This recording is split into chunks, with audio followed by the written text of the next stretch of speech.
Alors, bonsoir à toutes et à tous. Je suis Véronique Filleul, j'enseigne ici, je suis enseignante-chercheur à l'université et je suis donc la vice-présidente de recherche. Donc, je suis là ce soir pour vous accueillir à cette nouvelle édition des ciné-débats Empreinte, qui est donc le 5e de l'année, et il y en aura encore 2 autres à venir.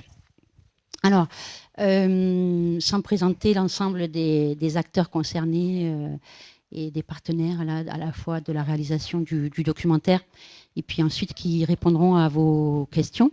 Juste, j'introduirai rapidement le sujet, celui des eaux usées, qui, je pense, est un sujet quand même qu'on peut considérer comme sensible au vu des enjeux qui sont bien sûr sanitaires, hein, c'est ce qui va être traité ce soir, technique aussi, mais je pense que les enjeux sont aussi largement financiers, politiques, urbains, point de suspension. Voilà, donc je trouve que c'est vraiment très très intéressant d'aborder, puis d'oser aborder ce sujet qui, je trouve, est assez peu abordé à la fois par les médias d'une manière générale et par les politiques. Donc ce soir, c'est l'occasion d'entrer un petit peu justement dans la connaissance et dans le débat autour de cette question du traitement des eaux usées. Je vais m'arrêter là puisque donc je donne la parole à Elisabeth, c'est sa mission, que je remercie pour la réalisation de tout le travail que vous menez avec votre équipe de vulgarisation, de transposition un petit peu didactique des savoirs scientifiques et techniques. Donc c'est sa mission à elle de à la fois ouvrir la soirée, la présentation du documentaire, et puis ensuite, dans un deuxième temps, d'animer le débat. Donc je vous souhaite une bonne soirée. Merci beaucoup. Alors, moi, je voudrais donc remercier les partenaires, hein, puisque Empreinte et les ciné-débats existent grâce à nos partenariats avec le WWF, le CRESICA, l'Université de la Nouvelle-Calédonie, Blue Green Productions et Calédonia. Et à ce titre, je vous informe que, comme d'habitude, la soirée est filmée dans son intégralité et elle sera diffusée sur Calédonia le samedi 9 septembre à 10h. Et puis ensuite, elle sera en replay permanent sur le site de la chaîne caledonia.nc. Voilà, alors en effet, comme vous disiez, ce n'était pas un sujet très sexy à aborder. Ça faisait longtemps que je voulais en parler parce que ça fait longtemps que je me pose des questions sur cette thématique. Qu'est-ce qu'on retrouve dans les eaux usées? Qu'est-ce qu'une station d'épuration est capable de filtrer? Comment? Par quelle technique? Quel impact vont avoir les éléments qui restent dans ces eaux usées sur l'environnement? C'est peut-être des sujets qu'on commence à aborder, mais c'est quand même assez récent. On l'a abordé ailleurs, hein, en métropole, il y a eu beaucoup de reportages là-dessus. En Calédonie, un petit peu moins. Alors, il a fallu qu'on soit effectivement très didactique et puis qu'on arrive à captiver l'attention du public sur un sujet voilà, pas facile à mettre en image.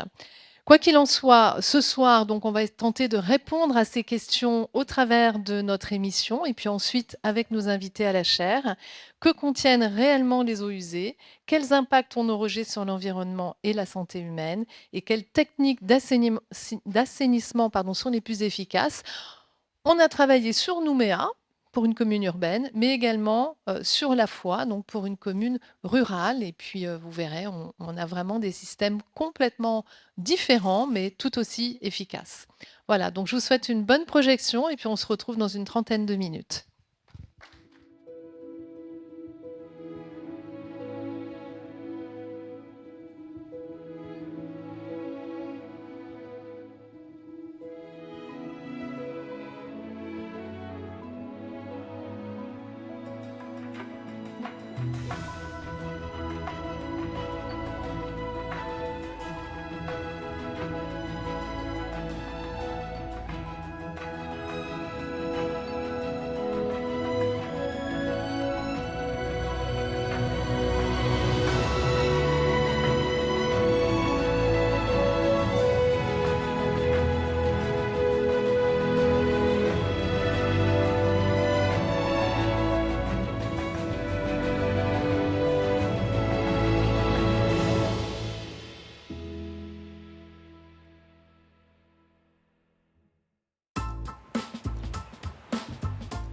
Pour être rejetés dans le milieu naturel en limitant la pollution, les eaux usées doivent être épurées grâce à des dispositifs qui permettent d'éliminer le maximum de matières nuisibles pour l'environnement et pour la santé humaine. Mais que contiennent exactement les eaux usées? Je vous propose d'aller retrouver un scientifique spécialiste du sujet pour répondre à cette question.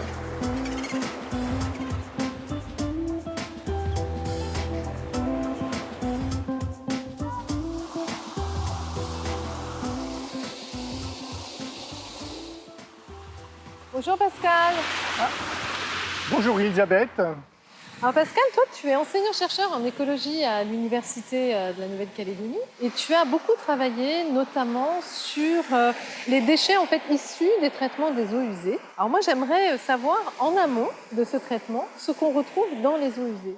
Eh bien ça tombe bien, on est juste au niveau d'un collecteur qui va réunir l'ensemble des eaux usées d'un quartier de Nouméa.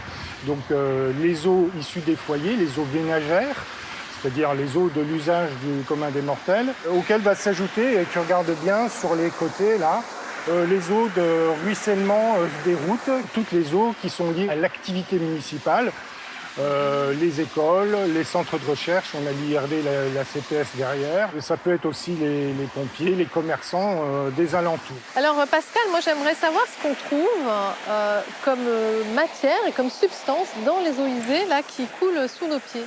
Alors, si on parle d'abord des eaux grises, les eaux d'utilisation maximale, pour se laver, on va retrouver des débris de peau, des squamations de la peau, on va retrouver des cheveux, du savon, on va trouver des tensions actifs, éventuellement des fongicides en quantité infinitésimale, bien sûr, des pesticides en reliquat qui se retrouveront forcément dans les eaux aux finalités.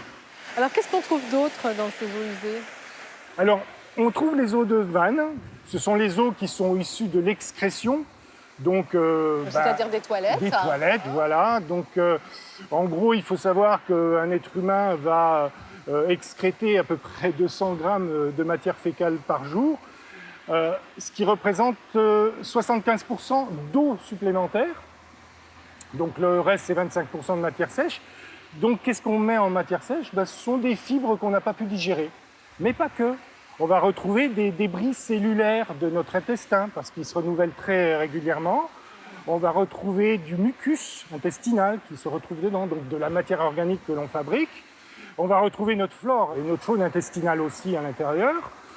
Et évidemment, dans la faune et la flore, on peut trouver très bien des organismes pathogènes. Donc en gros, s'ils étaient relargués dans la nature, ça pourrait avoir des dommages. Mais voilà, des donc bactéries, on va retrouver, des virus, voilà.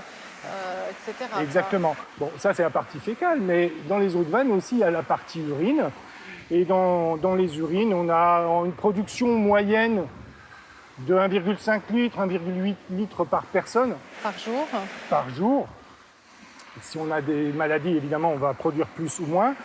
Et dedans, il y a déjà beaucoup d'eau. Le reste avec des sels minéraux, du calcium, du potassium, de l'azote, du phosphore qui est relargué dedans.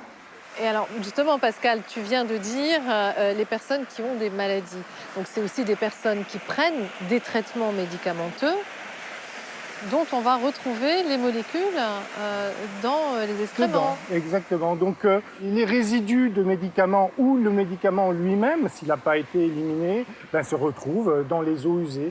Donc, on va retrouver, si on parle d'une maladie quelconque, les thérapeutants, dont la liste est énorme, donc il faudrait lire le Vidal pour pouvoir faire cette liste. On va retrouver des antalgiques, des antipyrétiques, je vais donner la molécule, le paracétamol notamment. On va retrouver pour des maladies autres des antidépresseurs. Et on va retrouver des oestrogènes, puisque c'est une consommation assez importante. Qui est issue de la pilule contraceptive féminine. Oui, mais on peut trouver aussi, pour régler certains troubles érectiles, on les retrouve, si on parlait de la jante masculine aussi.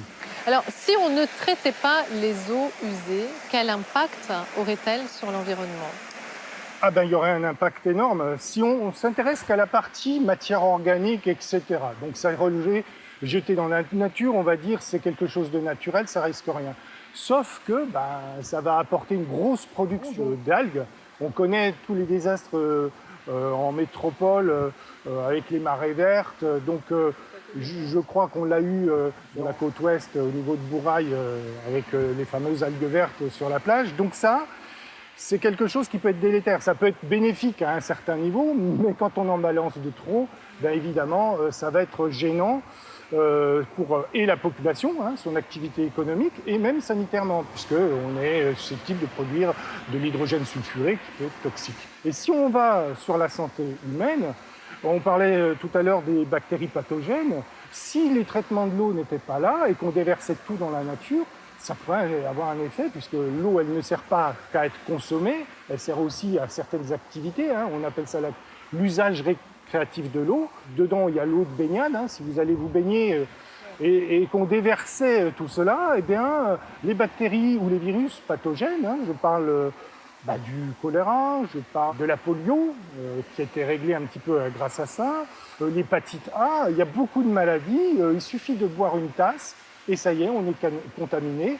Et il y a certaines bactéries ou virus où le temps de développement de la maladie est très court. Voilà. Oui, d'accord, très bien.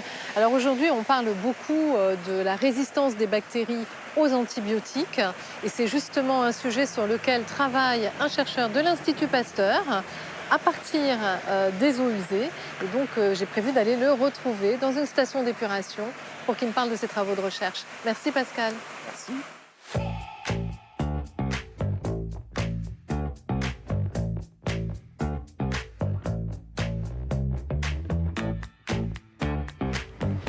Bonjour Alexandre, bonjour Arnaud. Bonjour Elisabeth. On t'attendait pour aller faire le prélèvement. Ah bah écoute, je suis prête, allez. Casque et chasuble.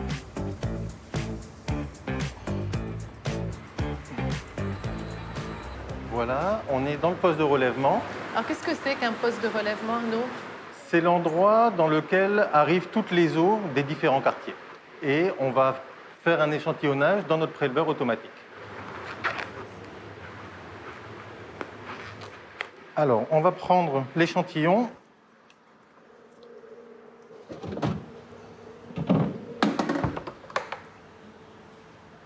Ok, on va aller faire notre échantillonnage dehors. Ok. Donc toi, Alexandre, tu vas étudier les bactéries qui sont à l'intérieur de cette eau usée. C'est ça. On récupère donc un échantillon de ce B24. Donc c'est un prélèvement qui a été fait sur 24 heures pour avoir donc un échantillon représentatif de ce qui circule en population, donc au niveau des bactéries résistantes aux antibiotiques. Donc là, on ferme le flacon et je vais te demander si tu peux l'identifier. Ok, donc step Ansvata. Et la date d'aujourd'hui. Et donc là, on va partir avec cet échantillon au laboratoire. Je te suis, merci Arnaud. Ok, Merci Arnaud. bonne balade.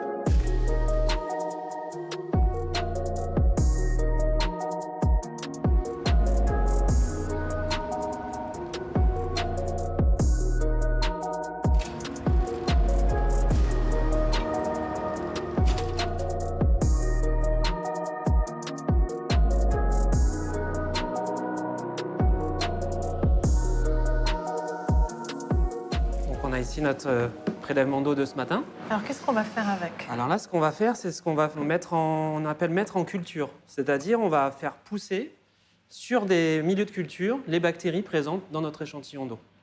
D'accord. Notre échantillon de ce matin. Donc sur ces boîtes de pétri, on a des milieux de culture. Ce milieu de culture, c'est cette petite gélose qui apparaît. Et à l'intérieur, il va y avoir tout ce dont ont besoin les bactéries pour pousser. De la nourriture. De la nourriture. Ok. La différence entre ces deux géloses-là, c'est que celle-ci, on va avoir l'ensemble des bactéries qui vont pousser dessus, alors que sur celle-ci, on va avoir uniquement les bactéries résistantes aux antibiotiques. Pourquoi? Parce que vous allez mettre des petites pastilles antibiotiques à l'intérieur? Pour ce milieu-là, il y a déjà à l'intérieur un antibiotique. Ok. Et donc, par définition, celles qui vont être capables de pousser dessus, c'est celles qui sont résistantes à cet antibiotique. D'accord.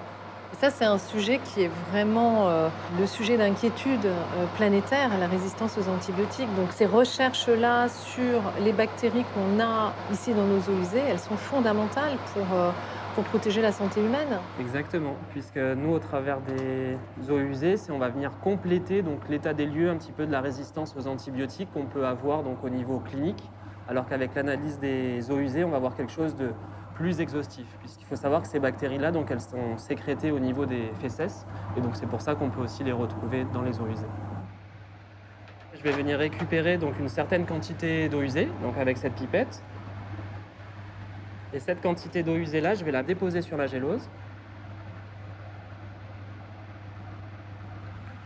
Et ensuite, à l'aide de ce qu'on appelle un petit râteau ici, je vais venir l'étaler sur l'ensemble de la gélose pour en avoir bien partout. Alors, combien de temps il va falloir attendre avant de voir le développement bactérien? Alors, tout dépend des bactéries auxquelles on s'intéresse. Donc, nous, on s'intéresse aux entérobactéries. Donc, c'est des bactéries qui sont naturellement présentes dans notre flore intestinale. Et donc, ces entérobactéries, on les laisse pousser sur la nuit, donc entre 18h et 24h. Si tu veux, on va pouvoir regarder donc, des résultats qu'on a obtenus donc, sur des échantillons qu'on a préparés la veille. C'est cela? C'est cela. Alors ça, c'est des résultats qu'on a donc obtenus aujourd'hui, donc sur un prélèvement effectué la veille. Donc on a laissé pousser les bactéries sur les géloses. Et donc comme je te disais tout à l'heure, ici on a 2 géloses, donc une sans antibiotiques et une avec antibiotiques. Donc ce qui a poussé, donc ici par définition, c'est uniquement les bactéries qui sont résistantes à l'antibiotique qui se trouvent à l'intérieur de ce milieu de culture. Ces milieux-là aussi, pour nous, ce serait très intéressant puisque les colonies, qui sont tous ces petits points qui apparaissent ici, elles apparaissent d'une certaine couleur en fonction du type de bactérie. Donc en bleu, ici, ça va être des Escherichia coli. Ah oui, on la connaît On bien. la connaît bien, celle-ci. cette Ah, bactérie. oui. Et ici, c'est un Escherichia coli aussi, mais qui apparaît d'une couleur différente, ici en rouge. Mais du coup, typiquement, celle-ci, c'est des Escherichia coli qui sont résistants aux antibiotiques. Et à quoi ça nous sert, ces données? Nous, typiquement, ce qu'on va faire, c'est qu'on va travailler donc, sur ces bactéries-là, qui sont résistantes aux antibiotiques, et on va essayer de comprendre et d'essayer de caractériser comment elles sont devenues résistantes, à quel antibiotique aussi elles sont résistantes. Et ce qu'on va faire après, c'est qu'on va tester d'autres antibiotiques. Ah oui, alors là, toutes les petites pastilles qu'il y a au milieu de cette boîte, ce sont des antibiotiques différents. Exactement. C'est ça. Avant de les déposer, on a tartiné notre gélose de bactéries. Et ensuite, on est venu les déposer donc, ces antibiotiques pour essayer de regarder quel antibiotique fonctionne encore sur notre bactérie qui est résistante. Donc, est-ce que, Elisabeth, tu peux me dire, pour toi, donc ces 2 bactéries différentes, laquelle est plus résistante que l'autre? C'est clairement celle-ci. Là, on voit qu'autour des pastilles d'antibiotiques, il n'y a quasiment plus de bactéries. Donc, l'antibiotique a joué son rôle. Alors qu'ici, il y a juste une toute petite partie où il n'y en a pas. Mais au-delà, les bactéries ont proliféré. Donc, l'antibiotique n'est pas très efficace sur elles. Exactement. Et encore plus, par exemple, pour celui-ci, où là, on n'a carrément pas d'halo. Ouais. Et donc, la bactérie qui s'est complètement développée autour de cet antibiotique. D'accord.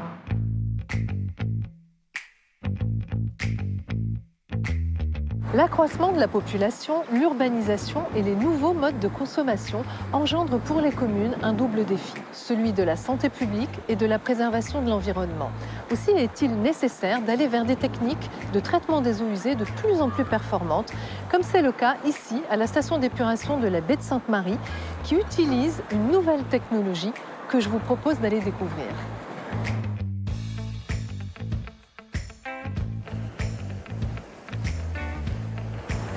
Bonjour Frédéric. Bonjour Elisabeth, bienvenue sur la station baie Sainte-Marie.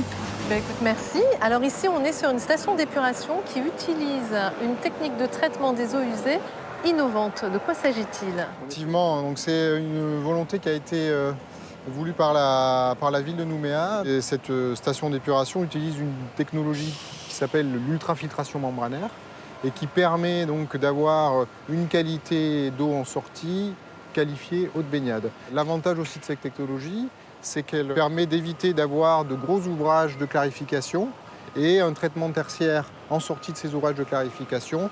Juste l'ultrafiltration membranaire, ces modules membranaires permettent de remplacer tous ces ouvrages.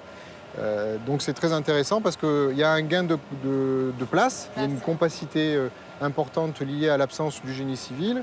Et il y a en sortie en plus une qualité d'eau de baignade extraordinaire. Ouais, c'est un système qui est plus performant. C'est un système qui est beaucoup plus performant et qui permet du coup d'avoir des concentrations bien inférieures à la valeur seuil généralement demandée pour les eaux de baignade. D'accord. Ces stations d'épuration nécessitent dans les maintenances des lavages de régénération, ce qu'on appelle réguliers, qu'on fait à peu près 2 fois par an. Et aujourd'hui, justement, on est en train de sortir les membranes et je t'invite à venir les voir. Ah oui, ce sont ces grands ouvrages qu'on est en train de sortir du toit de la station. Hein. Exactement, exactement. Donc je t'invite à venir les voir, comme ça on pourra voir de plus près à quoi ça ressemble. Je te suis.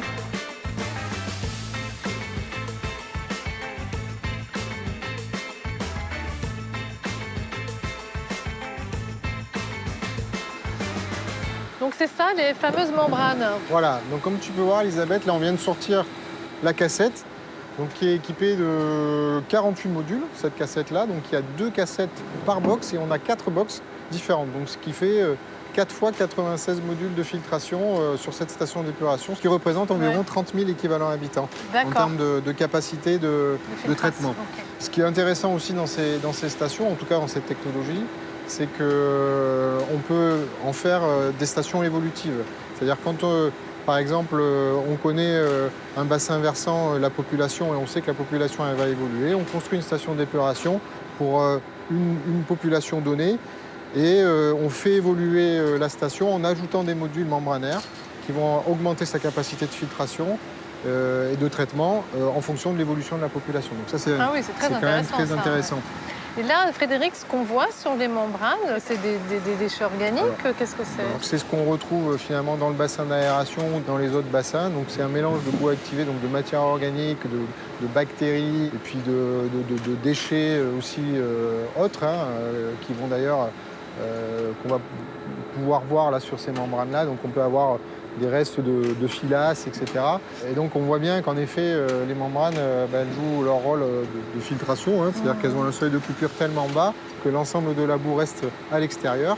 Il faut savoir que chaque membrane est comme une espèce de spaghetti, ou une paille, c'est creux, et donc on aspire à travers chaque paille. Et donc la boue reste à l'extérieur et l'eau passe à l'intérieur. Alors, qu'est-ce qu'elles filtrent exactement, ces membranes? Jusqu'à quelle taille de particules ça peut filtrer? L'avantage, encore une fois, de cette technologie, c'est qu'on a un seuil de coupure qui est tellement bas, qui est aux alentours de 0,04 microns. Donc c'est vraiment très très faible.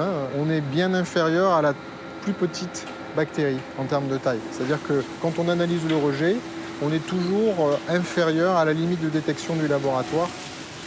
Oui, donc ces membranes, en fait, ce sont de véritables barrages antibactériens. En tout cas pour les Escherichia coli, les entérocoques, qui sont les bactéries qui sont contrôlées en sortie des stations d'épuration. En sachant que généralement, la valeur seuil de la qualité d'eau de baignade, c'est 2000, et nous, on est inférieur à 15. Donc on est quand même très très loin de la valeur seuil. C'est vraiment très efficace.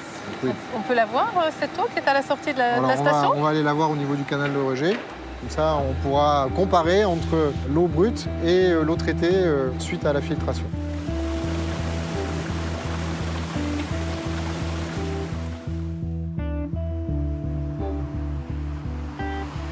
Donc, toi, Elisabeth, la différence entre l'eau brute en entrée de station et l'eau en sortie après filtration. Donc, on a vraiment une différence importante déjà visuelle. Sur l'efficacité de cette technologie d'ultrafiltration membranaire. On a absence de matière en suspension et aussi une absence de bactéries, comme je le précisais un peu plus tôt. On voit que l'eau est très propre, elle est claire et le système est efficace. C'est efficace, tout à fait. Très bien, écoute, merci beaucoup pour la démonstration, Frédéric. Avec plaisir.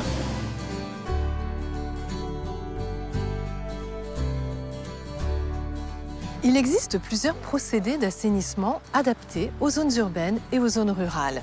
Certains de ces procédés reposent sur des solutions dites naturelles, comme c'est le cas ici, à la fois, où Hubert Géraud, notre expert du WWF, va nous parler du lagunage. Suivez-moi.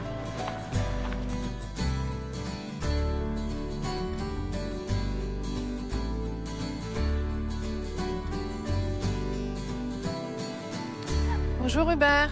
Bonjour Elisabeth. Qu'est-ce que tu es en train d'observer avec tes jumelles? Les oiseaux de ce plan d'eau, là, qui sont très nombreux, des canards à sourcils, des sarcelles, même des grèbes australasiens. Alors, ce plan d'eau, c'est avant tout un bassin de lagunage. Donc, c'est la technique d'assainissement qui a été choisie par la commune de La Foix pour épurer les eaux usées des habitants du village. Pour quelles raisons? Pour deux, d'abord, une commune rurale n'a pas les budgets d'une commune urbaine. Donc ça coûte très cher les systèmes de STEP à haute technologie. Et puis à l'inverse, une commune rurale, elle a un avantage, elle a du foncier. Et donc de l'espace pour opter pour ce genre de système. Alors sur cette surface qui se trouve donc à la sortie du village de La Foix vers le nord, on a 3 bassins d'eau. Alors comment est-ce que ça fonctionne cette technique de lagunage? C'est basé sur un principe d'utilisation des processus naturels.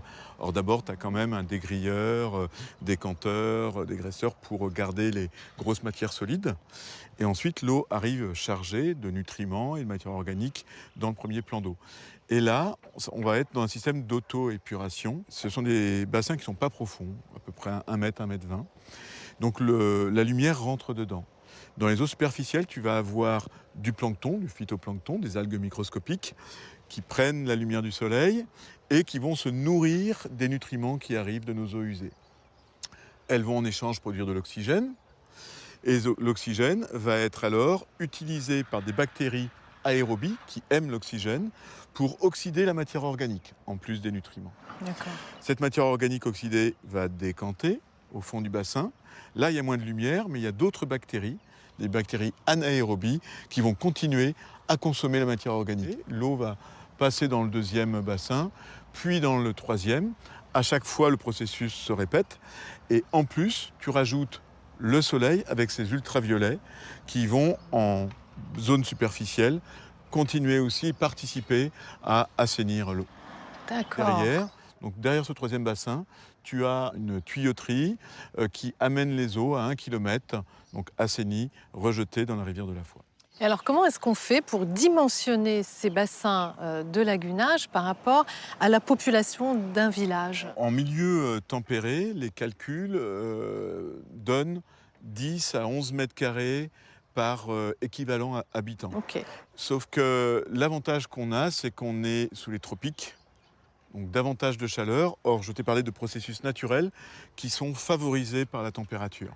Donc ici, on peut avoir des surfaces par équivalent habitant qui sont moindres. Ici, on a 3 bassins donc de lagunage. Sur quelle superficie et pour combien d'habitants? Là, on a à peu près 1 hectare tout cumulé. On a 5000 mètres carrés ici et 2 fois 2200 derrière. Et là, on traite actuellement 1700 équivalents habitants et sa capacité maximale, c'est 2000. D'accord. Et n'oublions pas que l'efficacité de traitement collectif de nos eaux ne dépend pas seulement de l'efficacité du dispositif en lui-même, mais aussi du taux de raccordement des administrés à ce système d'assainissement. Et c'est d'ailleurs un chantier très important parce que même dans une ville comme Nouméa, toutes les habitations ne sont pas raccordées au réseau de collecte des eaux usées. Non, alors ça s'est bien amélioré, on revient de loin.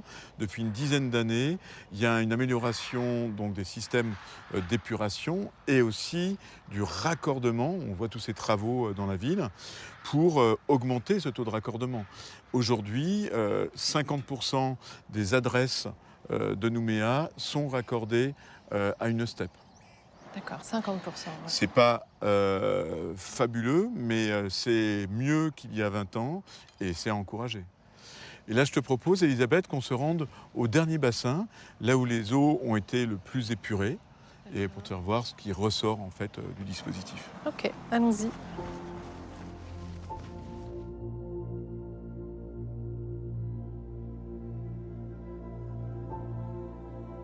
C'est ça, là, le phytoplancton, tout ce vert qu'on voit? Tu vois, là, c'est micro-algues. Et bon, là, c'est le vent qui concentre un petit peu sur cette partie-là.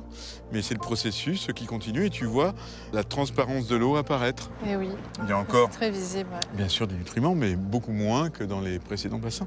En amont du traitement des eaux usées, il est important de faire attention à ce qu'on rejette dans nos canalisations. Notre évier n'est pas une poubelle et l'épuration n'est pas une baguette magique, Hubert.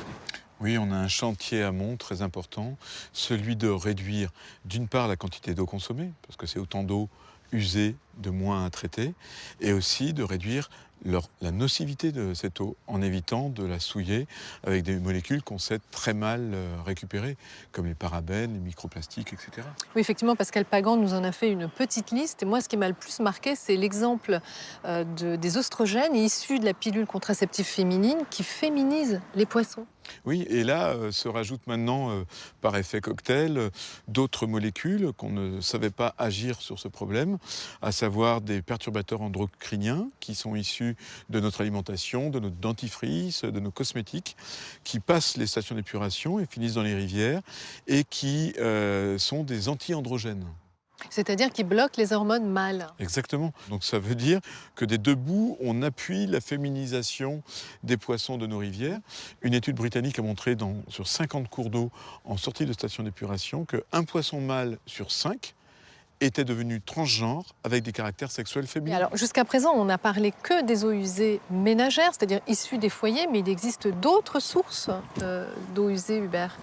Oui, alors il y a celles qui ne sont pas collectées par les systèmes d'assainissement, d'une part, et puis il y a toutes les eaux que l'on répand pour d'autres activités, en urbanisation, pour traiter les bords de route, par exemple, et on est dans une zone agricole, eh bien les engrais, les pesticides, qui sont déversés dans les champs d'agriculture conventionnelle. Et donc il y a un vrai enjeu à réfléchir à changer les pratiques et à utiliser des molécules qui ne soient pas aussi nocives pour nos environnements naturels. Tout ça nous montre que nos modes de vie et notre consommation actuelle ont vraiment un impact très important sur l'environnement. Ce n'est pas une fatalité. On peut libérer nos cerveaux et inventer pour réduire nos consommations d'eau, réduire la nocivité de nos eaux usées, améliorer la collecte et enfin améliorer le traitement. Et ces déchets, ces eaux usées, peuvent représenter également une ressource. Il y a un jeune Français qui a monté sa start-up en faisant quoi? En collectant nos urines dans les stations-service, les établissements scolaires ou stades sportifs, et en transformant cette urine en engrais, qu'il vend aujourd'hui en France et dans 5 pays européens. 1 litre d'urine, c'est 30 litres d'eau potable économisée. Et c'est la production d'un engrais qui est 165 fois moins polluant que les engrais conventionnels issus de la pétrochimie. Oui, donc avec cette méthode, en fait, on réduit la consommation d'eau, on réduit la pollution et on fait tourner l'économie. Exactement. Pour conclure, Hubert, rappelons qu'un environnement de vie sain dépend nécessairement d'un dispositif d'assainissement des eaux usées, qui est un gage à la fois de bonne santé pour notre environnement, mais également de sécurité sanitaire pour les êtres humains. Rappelons également que l'humanité s'est toujours développée aux abords des cours d'eau, puisque l'eau est le pilier de notre existence, et que donc il nous faut davantage la considérer et la respecter pour nous respecter nous-mêmes. Tout à fait. Merci Hubert. Merci Elisabeth.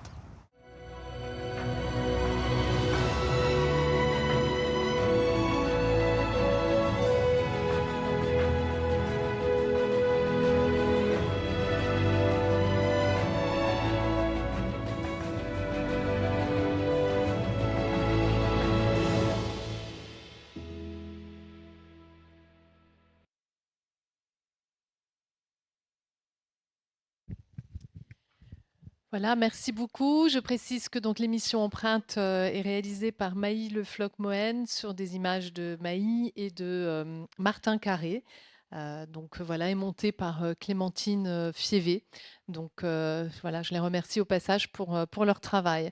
Bon, j'espère que le sujet vous a bien intéressé. Vous avez vu, c'était pas facile à traiter, y compris en images, mais vraiment très intéressant. Parce que souvent, on est un petit peu dans le déni de tout ce qui disparaît dans nos canalisations, que ce soit notre évier, notre douche ou nos toilettes. Une fois qu'on ne voit plus le déchet, finalement, pour nous, il n'existe plus.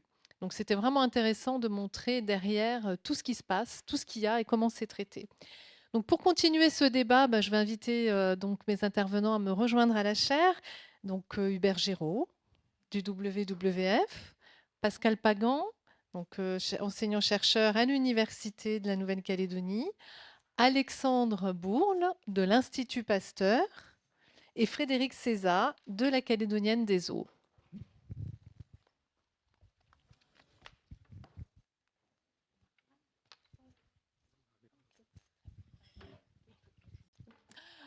Alors, est-ce que vous avez d'ores et déjà des questions à poser à nos intervenants? Parce que Hubert et moi, on en a toujours, mais alors on va vous distribuer des micros. Est-ce qu'il y a déjà des personnes qui veulent poser des questions? Allez-y, ne soyez pas timides. Non, pas encore? Si, ah, il y en a une. John?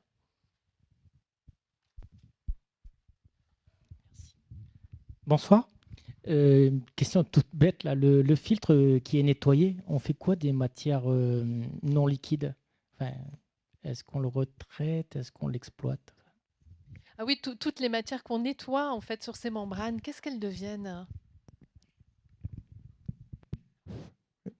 Vous m'entendez? Ouais, ça va. Bonsoir. Merci pour la question. Oui, en effet, souvent, quand il y a le dimensionnement d'une station d'épuration, on ne voit que la partie, j'ai envie de dire, émergée de l'iceberg, c'est-à-dire l'eau et la partie liquide.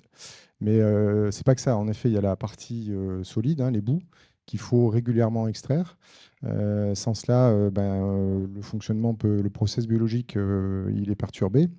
En fait, réellement, on est dans une configuration où il faut mettre dans un bassin d'aération les bactéries dans une configuration pour pouvoir fonctionner. C'est comme nous, ils ont besoin d'air et de produits pour manger. Et donc, il faut équilibrer tout ça. Donc, la partie boue, on l'extrait régulièrement. On a plusieurs extractions par semaine pour maintenir un niveau de concentration dans le bassin d'aération suffisant pour permettre un bon processus épuratoire. Et ces boues, elles sont valorisées sur une plateforme de compostage à Karenga, donc aux alentours de Païta, où elles sont donc valorisées à 100% derrière, après, sur différents usages autorisés. Donc on n'est pas, il n'y a pas de déchets, hein, véritablement, puisque le produit, la boue, enfin, est transporté est transformé en compost. On avait d'ailleurs réalisé un épisode sur la valorisation des déchets organiques où on avait parlé donc de la valorisation des boues des stations d'épuration et que vous pouvez revoir en replay sur le site de la chaîne. Donc ça c'est pour la partie boue, mais c'est vrai qu'il y a des macro-déchets et on retrouve des bouteilles plastiques, etc. Donc ça, c'est souvent séparé en amont, donc dans une phase de pré-traitement du bassin, enfin de la station d'épuration. Et ça, c'est envoyé en installation de stockage de déchets parce que on peut pas, en fait, c'est équivalent à des déchets ménagers presque ou domestiques, en fait. Merci Frédéric. D'autres questions? Alors, moi, je voudrais aborder un petit peu le sujet qui nous occupe tous depuis 24 heures, ce sont les fortes pluies. C'est un sujet qui est souvent à l'origine de polémiques concernant les stations d'épuration qui débordent quand il pleut trop, etc. Alors Frédéric, est-ce que tu pourrais nous expliquer en détail ce qui se passe quand il y a de fortes pluies à Nouméa et qu'est-ce qui finalement finit dans les cours d'eau ou dans le lagon? Ce n'est pas les stations d'épuration qui débordent. Non, en effet. Bien que ça peut aussi arriver, évidemment, parce que les stations d'épuration, comme les réseaux, sont dimensionnés pour accueillir un certain volume d'eau. Et donc, quand on est face à des pluies de forte intensité pour lesquelles les réseaux ne sont pas dimensionnés pour tout accueillir, eh bien, forcément, ça peut déborder. Et donc, il y a différents moyens. Enfin, soit ça déborde malheureusement en surface, soit, vous ne le voyez pas, hein, mais il y a des ouvrages qui sont appelés des déversoirs d'orage, qui permettent de réguler finalement les arrivées trop importantes d'eau et les transvaser, enfin en tout cas les mélanger avec un autre réseau qui est le réseau d'eau pluviale, et donc ainsi de pouvoir éviter d'avoir des débordements qui peuvent engendrer des problématiques, comme ça a déjà été le cas chez des habitants, etc. Et comme c'est encore le cas d'ailleurs, puisque évidemment, on est depuis les 2 dernières années, bon là, depuis quelques mois, ça s'était un peu calmé, mais on était dans un épisode Niña où on a eu des pluies vraiment bien plus importantes que les années précédentes, hein. Pour vous donner un ordre d'idée, on était en 2020 à 700 mm à peu près d'eau dans l'année. On est passé à 1400 l'année suivante et l'année dernière, on était à 1900 sur Nouméa. Donc forcément, tout ce volume d'eau supplémentaire avec des intensités fortes doit être, les réseaux ne peuvent pas l'absorber à 100%. Il y a aussi d'autres phénomènes qui entrent en jeu. Forcément, sur la partie littorale, lorsqu'on est en période de haute marée, comme c'est le cas actuellement, hein, hier soir à 20h, à 19h30, c'était 1,65 m. Ce soir, à 20h40, c'est 1,70 m. Donc, on est sur les phénomènes de marée les plus hautes presque de l'année. Forcément, ça fait un bouchon hydraulique au niveau des exutoires. Et l'eau, si elle n'arrive pas à s'évacuer par l'exutoire naturel, elle va chercher d'autres moyens pour s'évacuer. Donc voilà, mais les stations d'épuration, comme je disais, elles sont dimensionnées pour accueillir un certain nombre d'équivalents habitants. Souvent, elles sont un peu surdimensionnées, c'est-à-dire qu'elles ont la capacité de pouvoir traiter un temps de pluie pendant un certain nombre d'heures. Pour vous donner l'exemple de la station d'épuration de Baie-Sainte-Marie, on est environ à 4000 m3 jour de traitement, donc 4000 m3 jour en temps sec qui rentrent et qui sont traités, et on peut passer à 8000 en temps de pluie. Sur une autre station d'épuration à Nouméa, pour ne pas la nommer, mais on passe de 4 à 12 000. Donc vous voyez, et qu'on traite. Ça, c'est de l'eau qui est traitée. Donc on a quand même cette capacité de pouvoir traiter un peu plus que ce que la station est dimensionnée pour le faire, quoi. Et des stations comme la baie de Sainte-Marie, il y en a combien à Nouméa avec le système Alors, membranaire? ce traitement d'ultrafiltration membranaire, on en a 3 sur Nouméa. On a la station baie Sainte-Marie, qui est située entre la déchetterie et puis le mur d'escalade, pour ceux qui n'avaient pas forcément situé l'endroit. Il y a la station de James Cook, qui se trouve à l'entrée de la ville. Donc peut-être qu'il y en a qui se demandent qu'est-ce que c'est que cette espèce d'îlot de verdure entre l'intersection pour aller à Nouville et puis pour rentrer sur les quais. Alors il y a des bassins derrière, et c'est une station qui correspond exactement, c'est la copie conforme de...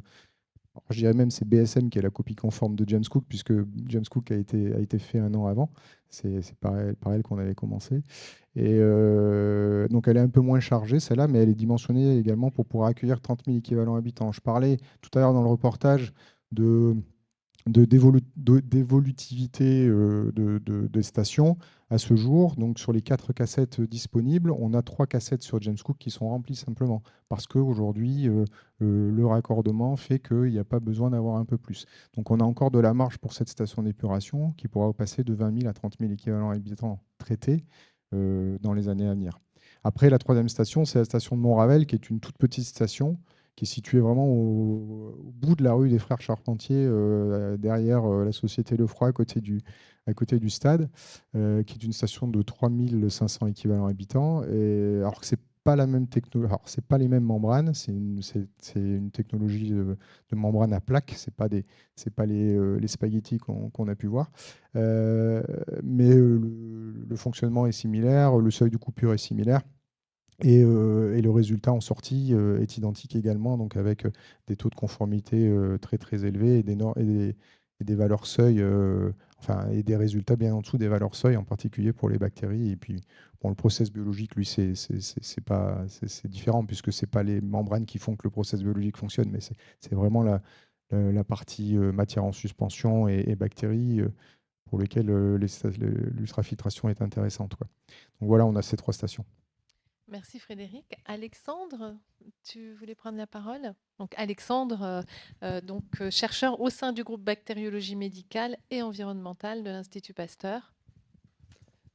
Bonsoir à tous et merci Elisabeth, et merci à toi ainsi qu'à l'ensemble de ton équipe là, pour cette opportunité de présenter un petit peu les travaux que l'on fait sur les eaux usées. Je voulais juste compléter un petit peu quand tu parlais de cette problématique vis-à-vis des fortes pluies dont on parle.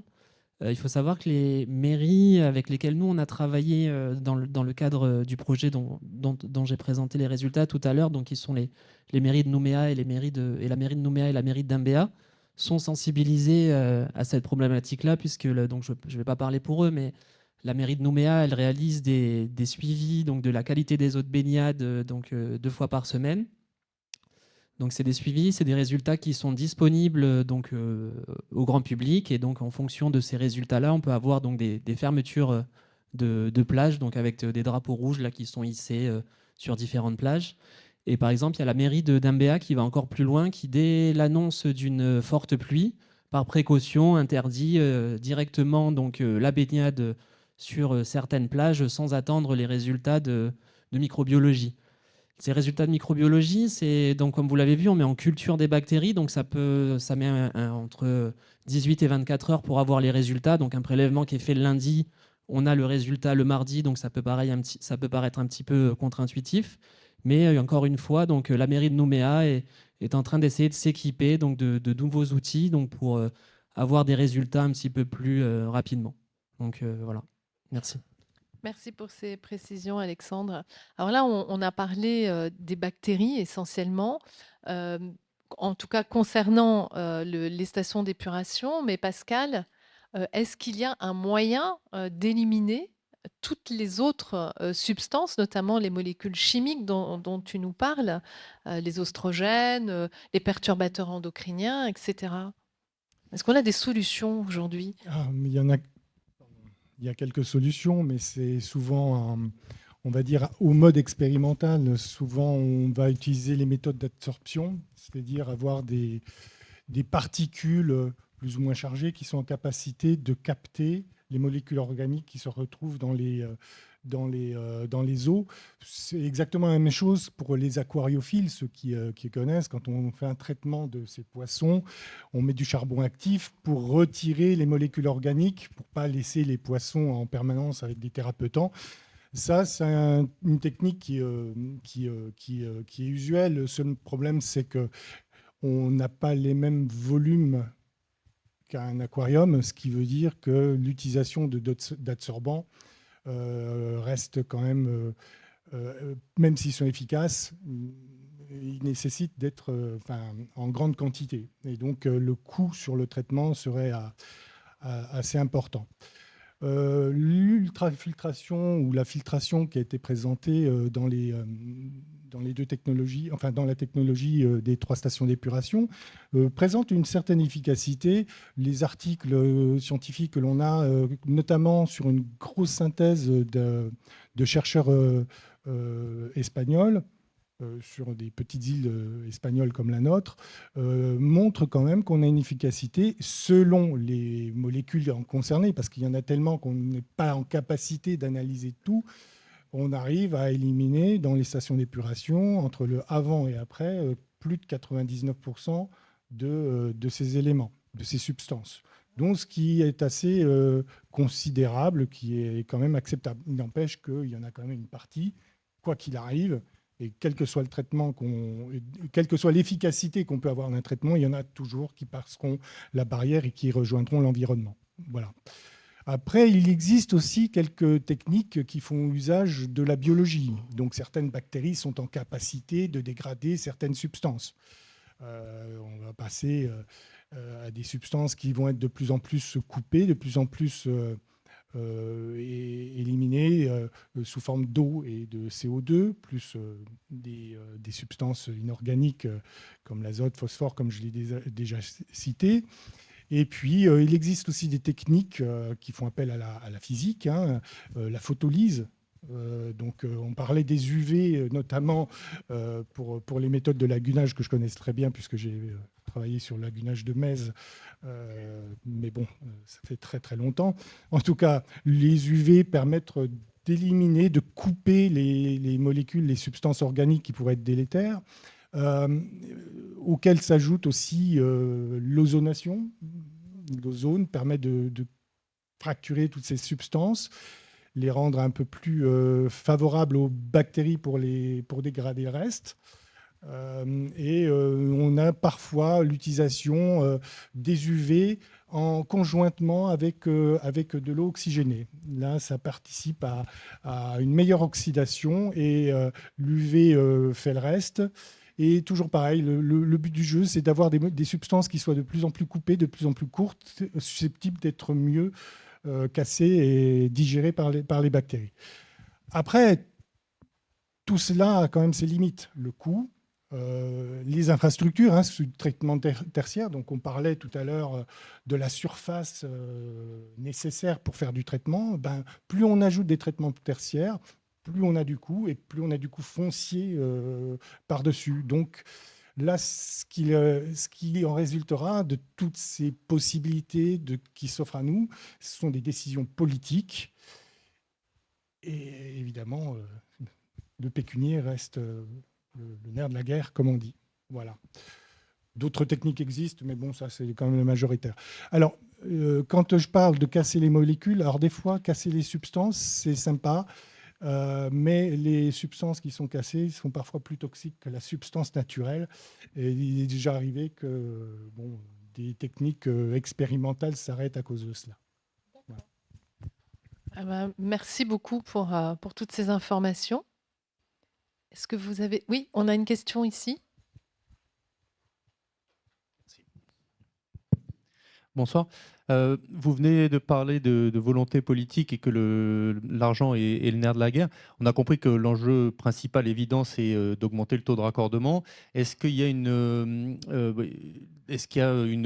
part importante des budgets, par exemple municipaux, qui sont consacrés aux stations d'épuration, et à un niveau peut-être supérieur, est-ce qu'il y a une volonté politique d'accompagner, par exemple, les particuliers avec des aides, comme c'est le cas sur le photovoltaïque, ou d'autres choses comme des normes de construction, par exemple, un promoteur qui construit un lotissement, est-ce qu'il a des contraintes d'assainissement?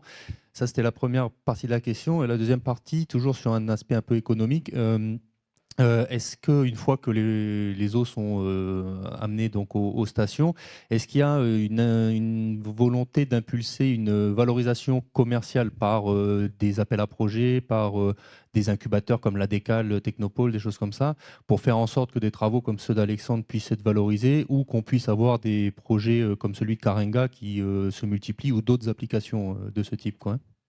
Merci. Merci. Qui commence?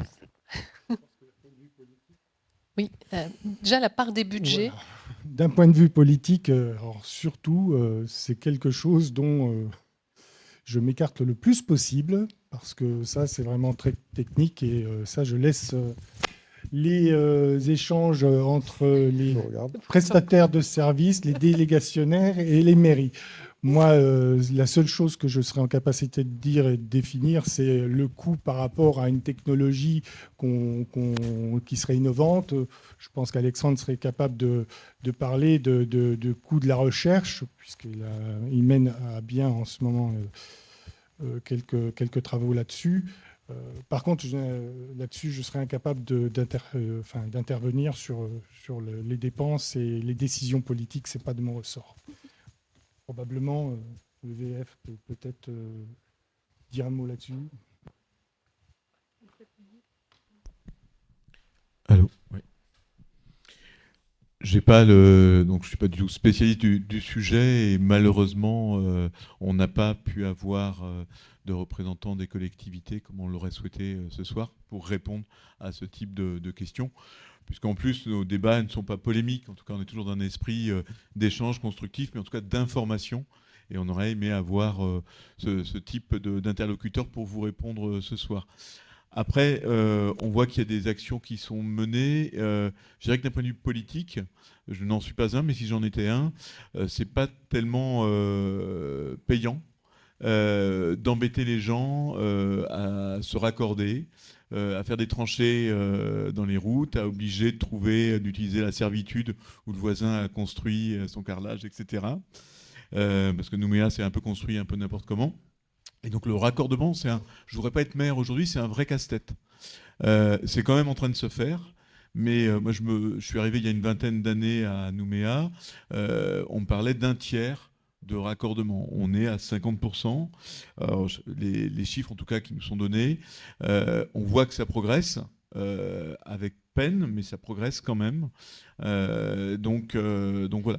Quelle est la vision de raccordement et le potentiel de raccordement? Parce que j'imagine, et je pense que Frédéric, tu auras, d'un point de vue technique et non polémique, plus d'informations. Je pense qu'il y a des quartiers où c'est très difficile d'imaginer du raccordement réseau. Donc peut-être que là, il y a d'autres solutions que que de raccorder réseau, peut-être des micro-stations, je ne sais pas, peut-être que tu peux nous éclairer là-dessus. Mais en tout cas, oui, politiquement, c'est jamais dans les campagnes dans les campagnes municipales, quelque chose qu'on nous vend. Et de plus en plus, et vous êtes présent ici pour dire que ça intéresse, vous êtes probablement beaucoup de Nouméens, ça nous intéresse de plus en plus, parce que c'est pas rallonger un tuyau d'évacuation d'eau pluviale, comme ça a été fait à Lansvata, c'est très bien, mais ça n'enlève pas la pollution, ça la rejette un peu plus loin, et ça améliore la qualité d'eau de baignade à proximité. Mais c'est un vrai casse-tête du fait de l'historique. On a quand même une maire qui a eu le courage de s'engager sur ce sujet-là. Précédemment, ce n'était pas un sujet, même quand il y avait de l'argent de l'Europe, de l'État, c'était peu investi. Et on est en train de bouger, mais pas encore, bien sûr, à la vitesse où on le souhaiterait en tant que citoyen. Frédéric, peut-être. Merci. Évidemment, je ne peux pas parler au nom de la ville de Nouméa, mais sur quelques travaux qui ont été réalisés. Déjà, vous pouvez voir quand vous êtes en ville et du côté de la route de Lansvata, etc., il y a énormément de travaux qui sont réalisés. Je pense que la ville de Nouméa met énormément de moyens pour refaire des réseaux d'assainissement, de séparer les réseaux. Nous, pour le compte de la ville, on a déjà investi donc, les stations d'épuration de James Cook, de Baie-Sainte-Marie et le collecteur qui se trouve, alors qui évidemment n'est pas visible, mais qui se trouve tout le long de la promenade Père-Vernier et qui permet de ramener, il y a plusieurs postes de relevage également qui ont été réalisés, mais qui permettent de ramener ces effluents des différents bassins versants vers les stations d'épuration. Tout ça, c'est déjà 6 milliards d'investissements qui ont été réalisés au début du contrat. Et donc, qu'il y a encore des investissements qui sont réalisés pour la réalisation de ces travaux d'assainissement et pour l'amélioration de la collecte. Donc évidemment que c'est un travail de longue haleine, hein, puisque il y a des gens qui se posent la question, et moi, quand est-ce que je serai raccordé ou raccordable? On leur dit, bah, toi, mon gars, c'est dans 20 ans, c'est dans 15 ans, parce que tu n'en es pas encore, quoi. Parce qu'il y a d'abord ça, il y a un schéma directeur qui est mis en place, à la fois pour l'assainissement et pour l'eau pluviale. Donc la ville de Nouméa travaille là-dessus. Après, donc la deuxième question, je ne me rappelle plus.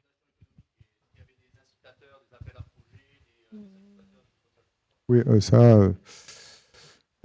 nous, on n'est pas vraiment trop concernés par ce sujet-là. Encore une fois, je pense que je ne sais même pas si c'est la ville de Nouméa qui pourrait répondre à ce sujet, mais c'est vrai qu'il y a quand même, nous on le voit parce qu'au quotidien dans nos travaux d'exploitation, dans la relation qu'on a avec la ville de Nouméa, c'est du quotidien, c'est du permanent, ça ne s'arrête jamais. Et il y a vraiment une volonté systématiquement que les choses soient bien régulées, qu'on puisse s'assurer de la bonne collecte et du bon traitement des eaux. Après, c'est vrai qu'on parlait du taux de raccordement. Ce n'est pas non plus qu'une responsabilité des collectivités. Je pense que aussi chaque usager a une responsabilité parce que quand il y a un réseau neuf qui vient d'être mis en place devant chez vous, vous avez, et ça c'est dans le code de la santé publique et dans le règlement de service assainissement, une obligation de vous raccorder sous 2 ans. Alors évidemment c'est compliqué, hein, comme on le disait, parce que la maison...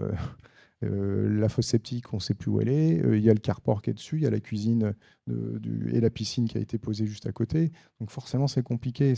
Pour certains, ça peut être pas trop cher, et puis pour d'autres, ça peut être un peu plus élevé en termes de coût. Donc en effet, il peut peut-être avoir des aides. Ça, c'est à un autre niveau que ça se passe, mais ça peut être une solution.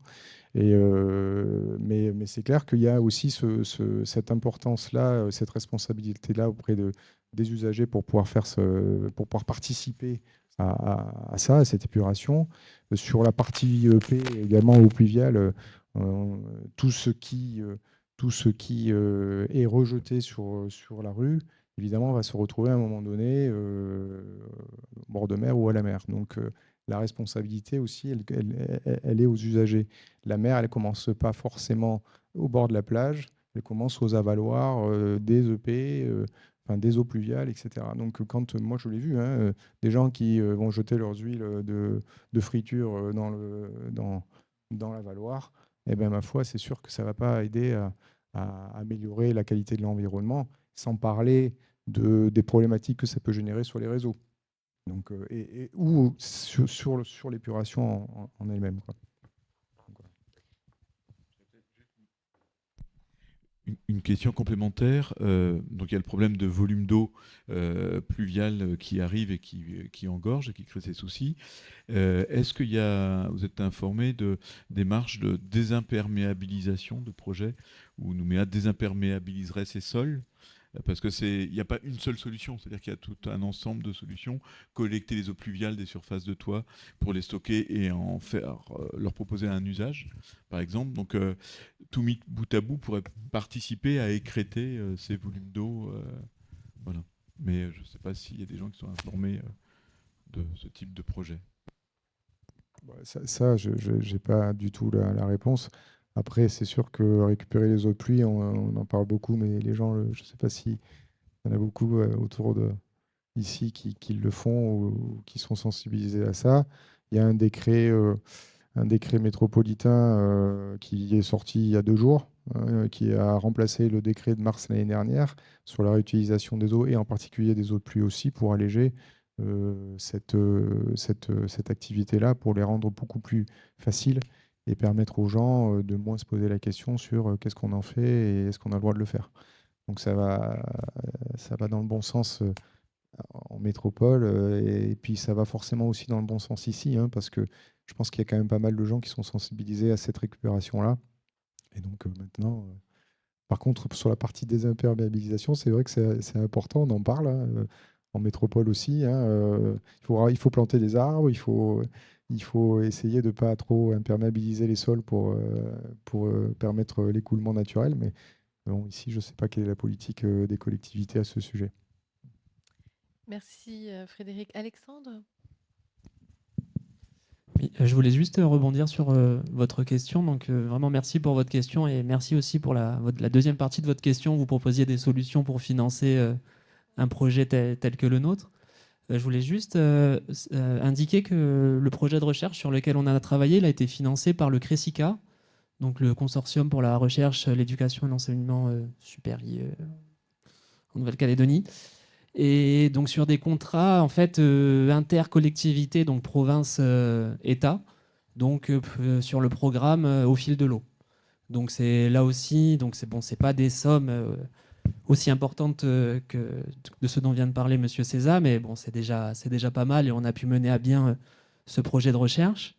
Et dans un deuxième temps, comme on discute depuis tout à l'heure, c'est vrai que c'est un sujet qui n'était pas forcément évident, donc déjà à présenter ce soir, mais aussi dans le cadre de notre projet à réaliser, donc aller voir les mairies, aller voir le gouvernement aussi par l'intermédiaire de la DAS. Et tout au long du projet, c'est vraiment des portes qui nous ont été ouvertes. Donc on a dans ce projet-là, par exemple, mis en place un comité de pilotage. Donc on essayait de se voir tous les 3-4 mois. Et donc à chacun de ces comités de pilotage-là était présente un représentant de la mairie de Nouméa, un représentant de la mairie de Dambéa, la DAS et donc d'autres collectivités ou structures impliquées dans le cadre du projet. Donc bien évidemment, ça nous a pas rapporté des millions, mais ça montre en tout cas, j'espère que c'est pas mon côté un petit peu naïf, l'intérêt quand même pour ce genre de recherche. Voilà, merci. Je voudrais juste ajouter pour le CRESICA, donc je suis très content qu'Alexandre en parle. Le CRESICA a le mérite d'exister et il a financé de nombreux travaux, autant des grands travaux que des petits, et c'est souvent sur des petites initiatives que l'on peut découvrir de nouvelles technologies, de nouvelles techniques ou probablement des fois de nouvelles normes à mettre en place parce qu'il faut faire attention notamment à la résistance aux antibiotiques, tel son projet dont il en parle. Voilà. Donc je pense que le CRESICA, c'est quand même un des outils qu'il faut mettre en avant sur la Calédonie. Merci. Alors, comme on l'a vu à la station baie de Sainte-Marie, l'eau qui ressort donc épurée de cette station est propre, elle est vraiment très propre. Est-ce qu'il y a des projets de réutilisation de cette eau épurée comme ça se fait déjà par ailleurs dans d'autres pays Donc en Nouvelle-Calédonie, notamment, cette eau pourrait être utilisée pour arroser les espaces verts, servir pour les bornes d'incendie, etc., plutôt que d'utiliser de l'eau potable. Frédéric. Encore. Alors, c'est un sujet, assez vaste, en plus, qui a un peu d'actualité, parce que forcément, en métropole, on en parle. Alors, peut-être que vous n'avez pas forcément entendu, mais vous êtes bien au courant qu'il y a un gros problème de sécheresse en métropole. Je parlais d'un décret qui venait de sortir il y a 2 jours et qui remplaçait un identique, enfin, qui allégeait encore un peu plus la possibilité de faire de la réutilisation d'eau traitée et d'eau pluviale. Donc d'un décret de l'année dernière. Donc vous voyez, ça bouge. Il y a une volonté forte du président de la République aussi à ce sujet. Ici, il y a eu des études qui ont été réalisées pour essayer de voir un petit peu quel était le potentiel de réutilisation qu'on pouvait avoir sur le territoire, pas simplement sur Nouméa, hein, sur l'ensemble du territoire. Donc un inventaire des stations d'épuration, de leur système de traitement. Il y a eu également des conclusions qui ont été tirées sur est-ce qu'on est en stress hydrique, pas stress hydrique. Alors évidemment, quand on voit les 2 dernières années, on se dit mais on n'est pas en stress hydrique, tout va bien. Donc c'est vrai que la Calédonie, la conclusion c'était on ne présente pas un stress hydrique important. Donc pourquoi pas essayer de se focaliser, d'essayer de trouver des solutions pour faire de réutilisation, mais ça nécessite plusieurs choses. Ça nécessite évidemment des investissements parce qu'il faut pouvoir avoir de l'eau réutilisable, donc de qualité, de très bonne qualité. Toutes les stations d'épuration ne le permettent pas aujourd'hui. Il faut réaliser des investissements, mais il faut surtout une modification de la réglementation. Donc aujourd'hui, la réglementation en Calédonie, elle n'est pas calquée sur celle de la métropole. En l'occurrence, le décret qui vient d'être sorti ne sera pas applicable ici. Donc c'est vraiment une volonté, on en reparle, politique, d'essayer d'avancer vers ces sujets-là. Et puis aussi, il faut que les gens soient prêts à accepter que l'eau qui est utilisée pour faire cet arrosage-là, ou qui est disponible à cet endroit-là, ou qui est rejetée dans la nappe, provienne d'eau traitée. On a, je pense, en France, d'une façon générale, on est plutôt mauvais, hein, puisque je crois que c'est environ 1%, voire peut-être un peu moins, qui est réutilisé, donc 1% des eaux traitées issues de stations d'épuration qui sont réutilisées. En Espagne, c'est 15, en Israël, c'est entre 90 et 100. Ouais, oui, on a des disparités importantes. Donc c'est pour ça, je crois qu'il me semble que c'est pour 2025 atteindre une dizaine de pourcents ou une quinzaine de pourcents en France. Enfin, il faut vraiment que ça bouge. Donc et ça, c'est uniquement déjà dans le premier levier, c'est le levier politique. Donc est-ce qu'il y a des projets, pour répondre à ta question, Elisabeth? Non, en fait, pas vraiment. Il y a des possibilités, mais encore une fois, il faut, enfin, il y a un ensemble de choses, hein. Il faut positionner l'intérêt économique d'une réutilisation. Si c'est pour, encore une fois, économiser 1 mètre cube d'eau, enfin, c'est peut-être pas forcément très intéressant. Je vais vous donner le cas du Cap d'Agde en métropole. Donc, il y a eu un investissement qui a été fait sur la station d'épuration, de rajouter des modules membranaires pour pouvoir avoir une qualité d'eau de baignade en sortie qui soit réutilisable, avec un investissement pour installer des tuyaux pour amener et faire de l'arrosage sur le golfe du Cap d'Agde. Mais on parle de 600 000 mètres cubes par an. Donc là, il y a un vrai intérêt parce que c'est 600 000 mètres cubes qui ne sont pas tirés dans la nappe, quoi.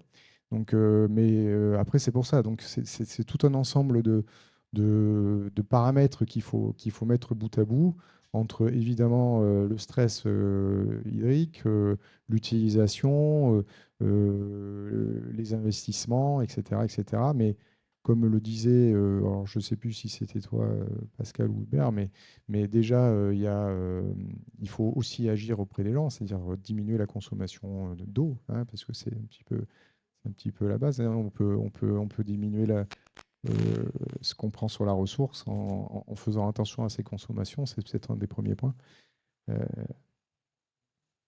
Oui, on est bien au-dessus de ce qui se fait en métropole en termes de consommation, parce que bon, c'est les usages qui font ça. On est aussi sur sur un climat qui est plutôt favorable à la consommation d'eau, hein. Et voilà, donc c'est pas si simple que ça, en fait, de pouvoir se lancer vers de la réutilisation.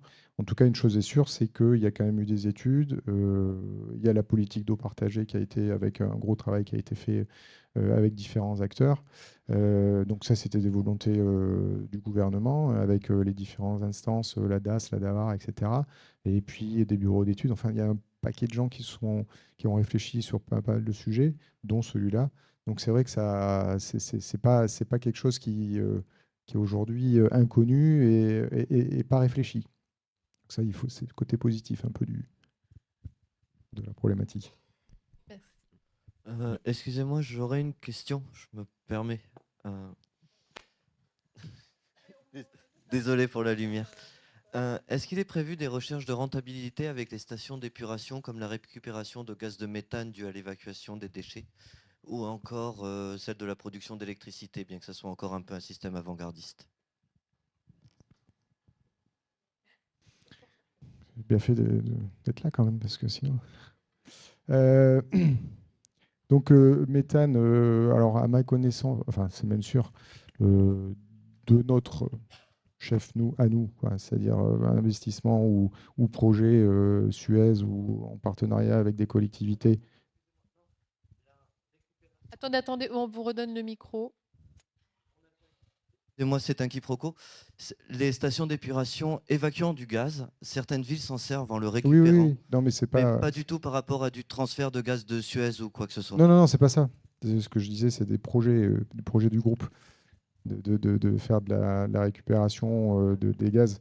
Donc il n'y a pas ce genre de choses parce que ça a été quand même étudié. Le gisement n'est pas suffisant en fait. Et c'est pas rentable. Aujourd'hui, par exemple, la filière de revalorisation qui a été mise en place avec le compostage est en capacité de traiter, en tout cas, enfin, toutes les boues qu'on produit sur nos contrats, est en capacité de traiter l'ensemble des boues. Et on a encore de la marge parce qu'aujourd'hui, on n'apporte pas tout ce qu'on peut traiter. Donc, cette filière de revalorisation, elle ne serait pas forcément... Alors, pour produire de l'énergie, OK, peut-être, mais le gisement n'est pas suffisant pour que ça soit rentable. Après, la production d'énergie à partir de l'eau rejetée, hein, c'est ça, sur les canaux, j'imagine, pour faire de l'hydroélectricité. Alors, encore une fois, je parle en notre nom, là, cette fois. On a le groupe Suez s'engage dans le cadre d'une feuille de route de développement durable entre 2023 et 2027 sur différents sujets. Donc il y a un sujet climatique, un sujet social, et puis le troisième sujet, je n'avais plus en tête exactement, mais c'est technique, d'essayer donc d'avoir donc une feuille de route dirigée vers le développement durable sur différents sujets. Donc, et ça en fait partie. En tout cas, nous, on a identifié la possibilité de faire sur les canaux de rejet. Voilà, vous avez vu dans l'émission, là, il y a une chute d'eau, il y a 4000 m3 jour qui sortent. Donc, on va étudier, ça fait partie des projets qu'on a écrits dans notre feuille de route, la possibilité de mettre une turbine. Alors, évidemment, on ne va pas faire des grosses productions d'électricité, mais si on peut alimenter, par exemple, l'éclairage de la zone, ben, on fera. Alors, je parlais en fait du procédé géothermique dû à la fermentation. Ah, alors, non.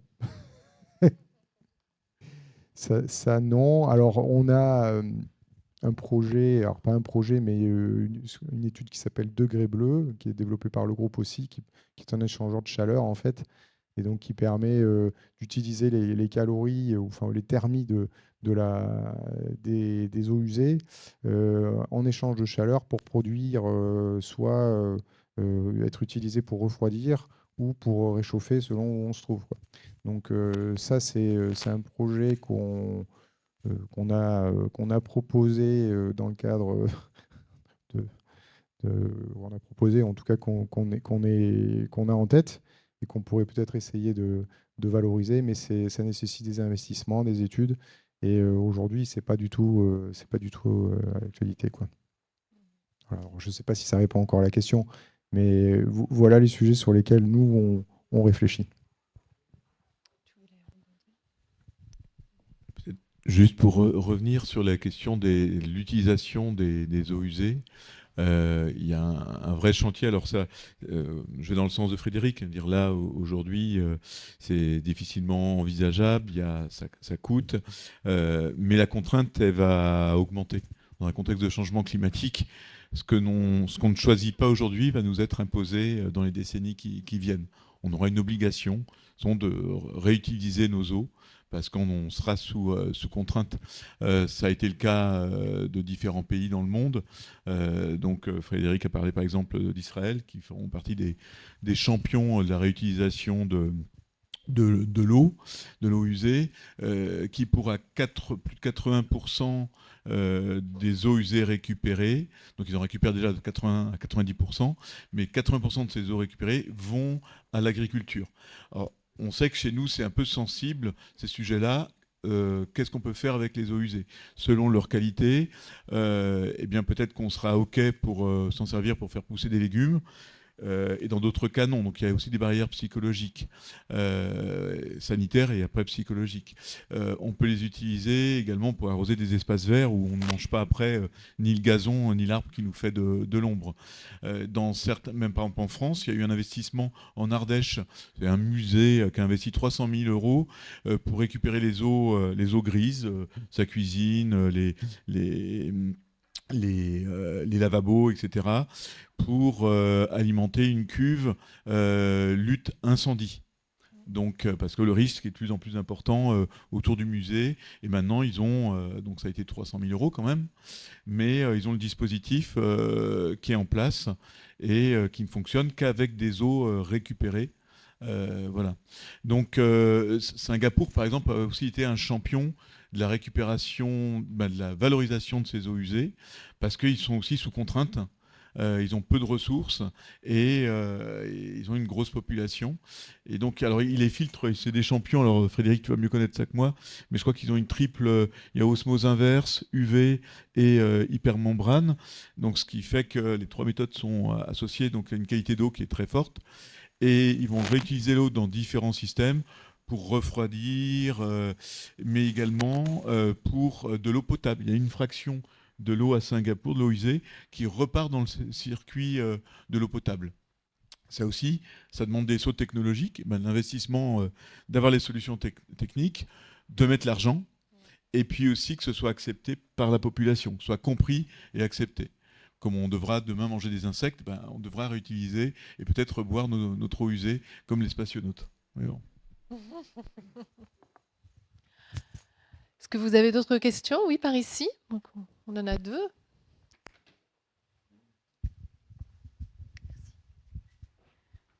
Bonsoir. Par rapport à ce que vous disiez tout à l'heure, là je reviens un peu en arrière, j'ai deux questions en fait. Vous disiez que 50% des eaux usées de Nouméa sont recyclées. Que deviennent les autres en fait?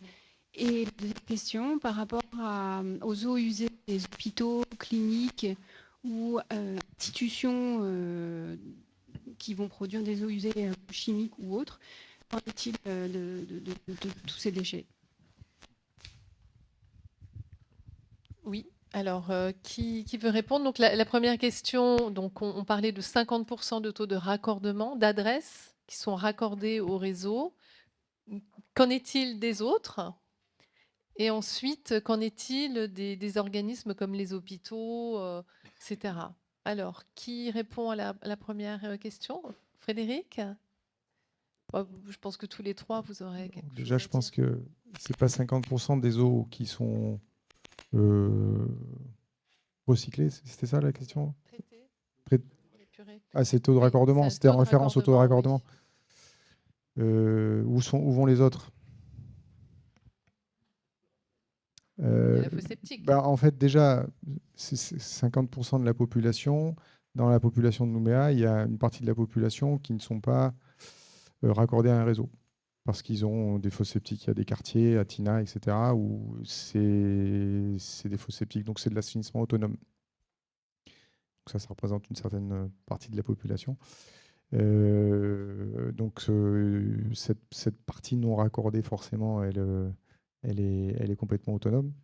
Il y en a plein d'autres parce que logiquement, ce qui est récupéré, c'est soit des eaux brutes, donc sorties sans traitement, soit des eaux traitées, sorties fosse septique. Alors traitées entre guillemets, sorties d'une fosse septique.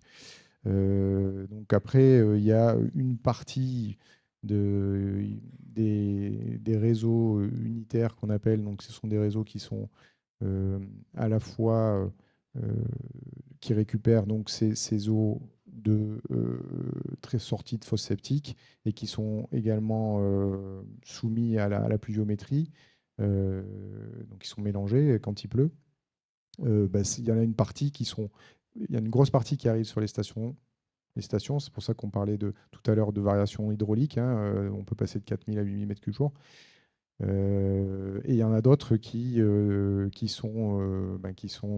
dans l'environnement directement, puisque à la base, c'est censé être traité par des fosses. Donc il y a un gros travail, je pense, une volonté, encore une fois, de la ville d'essayer d'aller chercher toutes ces eaux-là pour pouvoir les traiter et demander aux gens, évidemment, de se raccorder directement, c'est-à-dire de shunter leur fosse septique. Donc ça, c'est la problématique qui a été évoquée tout à l'heure, ça peut être compliqué. Donc voilà, la réponse, c'est ça, c'est-à-dire qu'il y a une grosse partie, parce que c'est 50% de la population totale, mais dont une partie n'est pas raccordée, donc est collectée et traitée sur les stations d'épuration. Donc le temps sec est une bonne partie du temps de pluie, et une autre partie qui, dans des endroits qui sont identifiés, il y a des études qui sont menées, il y a une bonne connaissance, voire une très bonne connaissance de la ville et également de la Calédonienne des eaux par le biais du SIG, donc des types de réseaux, où est-ce qu'ils sont situés et des points de rejet. Et donc il y a ce travail qui est un travail de longue haleine, de pouvoir venir collecter l'ensemble de ceux qui ne sont pas encore accordés pour les ramener vers une station d'épuration. Voilà, c'est une partie qui continue à aller dans la nature, forcément. Oui, Pour les hôpitaux, alors les hôpitaux ou les activités industrielles, alors pour ce genre d'activités, elles sont référencées et il y a des conventions de déversement qui sont mises en œuvre, c'est-à-dire que on va, dans un premier temps, aller regarder quelle est la qualité de leur rejet, vérifier quelle est la correspondance avec un effluent domestique classique. D'accord ? Si c'est conforme ou si ça ressemble à un effluent domestique classique, il n'y a pas de convention de rejet particulière. Si ce n'est pas le cas, ils sont tenus donc, de mettre en œuvre un traitement qui va les amener vers une qualité d'eau brute domestique. Donc, et c'est évidemment, ça coûte de l'argent. Ces gens-là payent un prorata enfin, le calcul, je ne l'ai pas en tête, mais un équivalent de ce qui devrait, pour pouvoir les ramener donc à la qualité d'un effluent brut domestique. D'accord, c'est peut-être pas très clair ce que je dis là, mais en gros, ces gens-là, on les a identifiés et ils sont soumis à une convention de déversement. Donc avec un suivi et un contrôle. Alexandre, oui. Juste pour compléter sur la partie effluent hospitalier, dans le cadre de notre projet de recherche, on avait des points de prélèvement aussi directement donc à la sortie de 2 établissements de soins donc, en Nouvelle-Calédonie, en province sud et en province nord. Et donc pour parler de celui en province sud, donc d'où l'idée de votre question, on a aussi au-delà de l'hôpital, on a aussi par exemple le laboratoire de diagnostic de microbiologie. Et typiquement, on a une sorte de pré-traitement donc, de ces eaux de laboratoire avant qu'elles soient ensuite donc, envoyées au niveau du poste de relevage, puis ensuite envoyées donc, vers la station d'épuration. Pour ce qui est de l'hôpital en province nord, donc encore une fois, c'était une volonté, je ne sais pas si je dirais politique, mais des collectivités.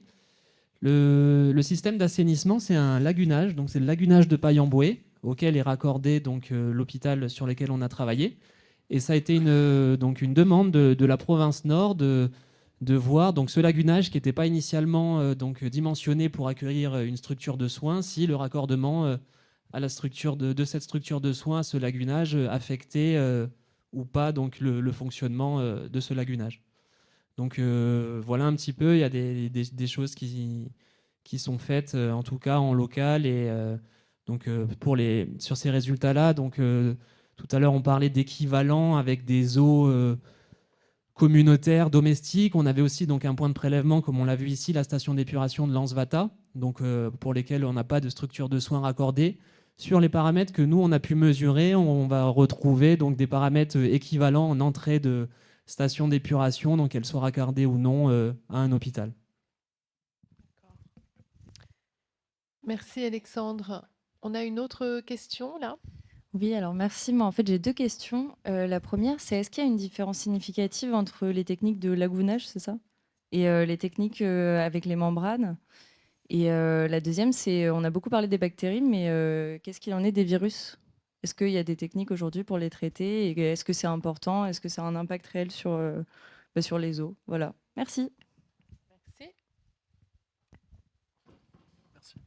Je vais essayer de répondre. La différence entre les deux techniques de traitement, donc le lagunage d'un côté qui est dit le traitement naturel, et puis une station d'épuration. Alors je vais prendre le conventionnel style Ansvata, c'est-à-dire non en micromembrane. L'efficacité est quand même meilleure au niveau des stations d'épuration conventionnelles, puisque c'est géré, on va dire, maintenant électroniquement. Il y a des captures de concentration d'oxygène en permanence. Même sur certains bassins de bioréacteurs, il y a des successions. Hubert en parlait tout à l'heure, avec les bactéries aérobies et anaérobies, on est capable de les faire dans les bassins d'aération d'une station d'épuration. Donc là, la technologie et la technique, elle est assez maîtrisée.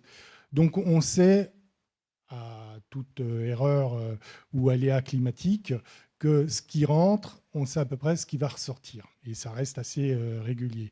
Le lagunage en lui-même, lui, il va être efficace. Le seul problème qu'il y a, c'est qu'il va dépendre de la situation géographique, on en a parlé.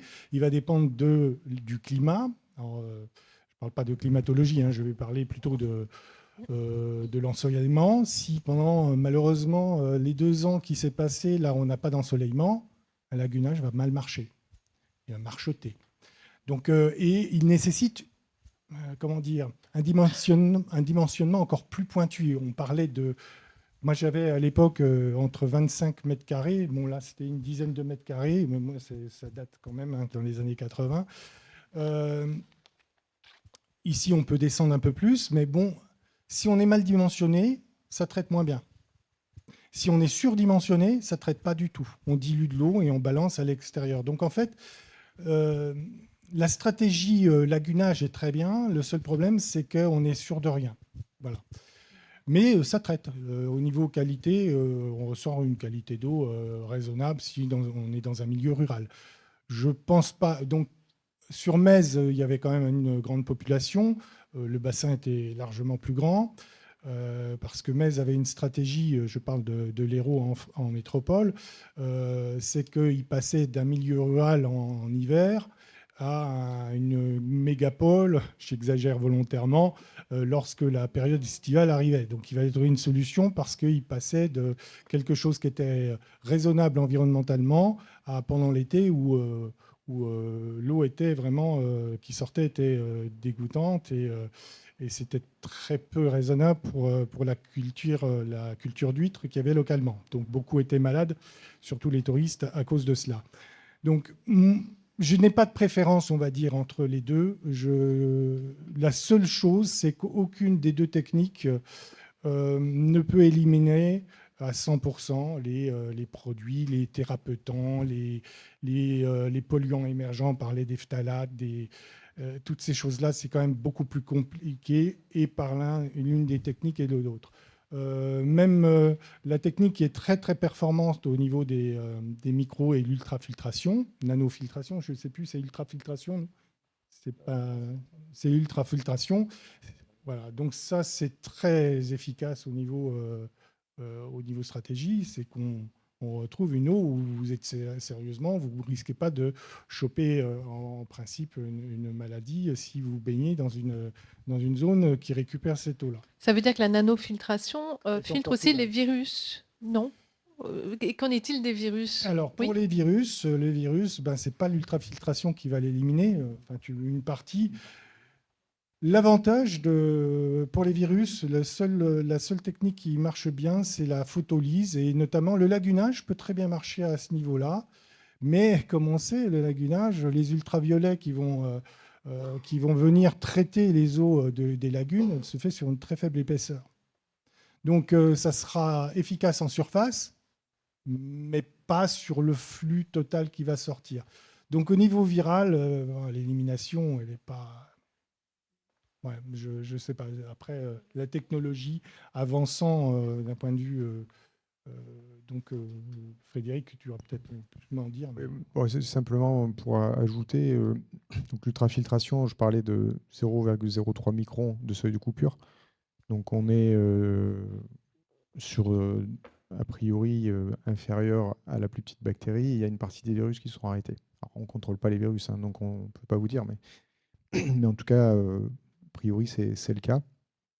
Sur la partie lagunage, c'est sûr que ce n'est pas l'objet. On est sur deux modes de traitement différents parce qu'on est sur deux sites différents avec des impacts différents sur le rejet, etc. Et puis évidemment, comme le disait Hubert, c'est des financements qui sont différents et avec des coûts d'exploitation qui sont aussi différents, puisque nous, l'ultrafiltration, c'est forcément pompé et donc c'est énergivore en comparaison d'un lagunage où c'est du gravitaire, donc ça ne demande pas d'énergie. Mais par contre, c'est vrai que ça demande aussi quand même un petit peu d'entretien, parce que si vous ne curez pas de temps en temps, alors, des fréquences, elles sont plutôt éloignées. Le fond du bassin, vous diminuez la colonne d'eau, donc ça perturbe la photosynthèse et ça perturbe le fonctionnement des bactéries, etc., etc. Et donc le traitement, il est moins efficace. Mais donc voilà, l'ajout. Après, sur la partie micropolluant, évidemment, l'ultrafiltration, donc Pascal en parlait, peut intervenir sur certains micropolluants et en retirer entre 20 et 80% selon les types de micropolluants. Mais la communauté européenne, elle a fait un gros travail d'identification des micropolluants. Il y en a plus de 100 000 qui sont à des concentrations très très faibles, 1 microgramme par litre. Donc forcément, un paquet de micropolluants avec des concentrations infinitésimales, ça veut dire vraiment de la complexité pour pouvoir les traiter, quoi. Donc pour pouvoir les retirer du système. Alors les technologies, elles ont été évoquées, ça existe, c'est déjà en place, ça coûte évidemment très très cher. Et il y a des travaux qui sont faits, et en particulier notre centre de recherche, mais avec des collaborateurs autres qui essayent aussi plutôt d'essayer d'identifier quels sont les micropolluants et puis de les traiter à la source, c'est-à-dire de ne pas les rejeter. Ou alors de changer de technologie pour éviter de les retrouver dans la nature, quoi. Parce que finalement, c'est vrai que c'est compliqué de venir s'attaquer à ce panel de polluants à des concentrations très très faibles. Est-ce que vous avez d'autres questions? Oui. Oui. J'aurais une petite question pour Hubert Géraud.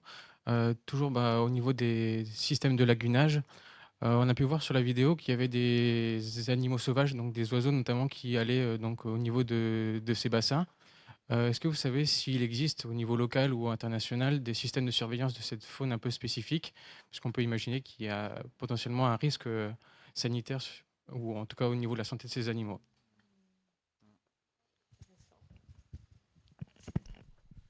Très bonne question. Je ne connais pas. Je ne connais pas de système de surveillance de cette avifaune sur les bassins. Il y a sûrement eu des prélèvements et des contrôles de polluants. Je sais que ça s'est fait sur d'autres bassins, qui n'étaient pas des lagunages pour le traitement des eaux, mais des zones où il y avait de la chasse, où là il y a eu le problème du plomb. les plombs se retrouvaient au fond pour les gibiers d'eau, les plombs se déversaient saison après saison au fond des plans d'eau. Et certains canards vont justement filtrer le sédiment et accumuler le plomb, et ce qui créait des cas de ce qu'on appelle le saturnisme, où les animaux perdent les équilibres, ça attaque le système nerveux. Donc, mais par rapport aux bonnes questions, c'est à noter, mais je ne connais pas de réseau spécifique à ça, ou même de données sur l'accumulation de certains polluants, mais pour certains oiseaux seraient plus sujets d'accumuler. Je pense aux canards qui vont justement filtrer les sédiments, donc voilà, davantage que certains oiseaux qui vont juste picorer, ou alors peut-être des prédateurs qui vont aller prendre dans la chaîne alimentaire un peu plus haut, certains hérons qui vont manger des poissons, s'il y a des poissons dans certains bassins, pour être davantage affectés. Bonne question, mais j'ai pas la réponse. Je ne sais pas si Frédéric là-dessus ou Pascal, vous avez des exemples, parce que ça doit sûrement exister. Hein. Bonne question, mais mauvaise réponse. Désolé.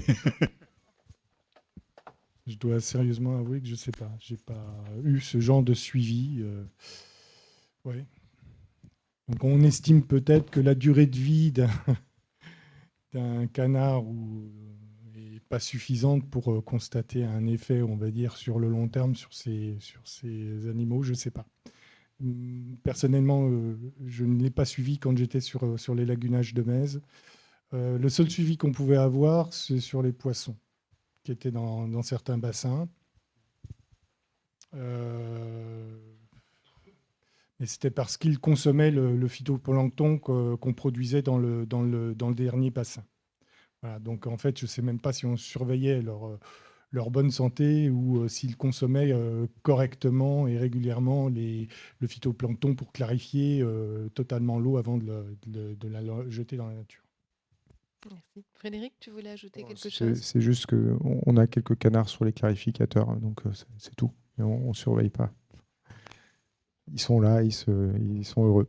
Ouais, voilà, en tout cas, ça les attire. Avez-vous une dernière question? Oui, monsieur. Attendez, vous pouvez attendre le micro, s'il vous plaît. Mais en fait, nous, on a besoin parce que la soirée est enregistrée pour la télé et du coup, on ne va pas entendre votre question. Merci.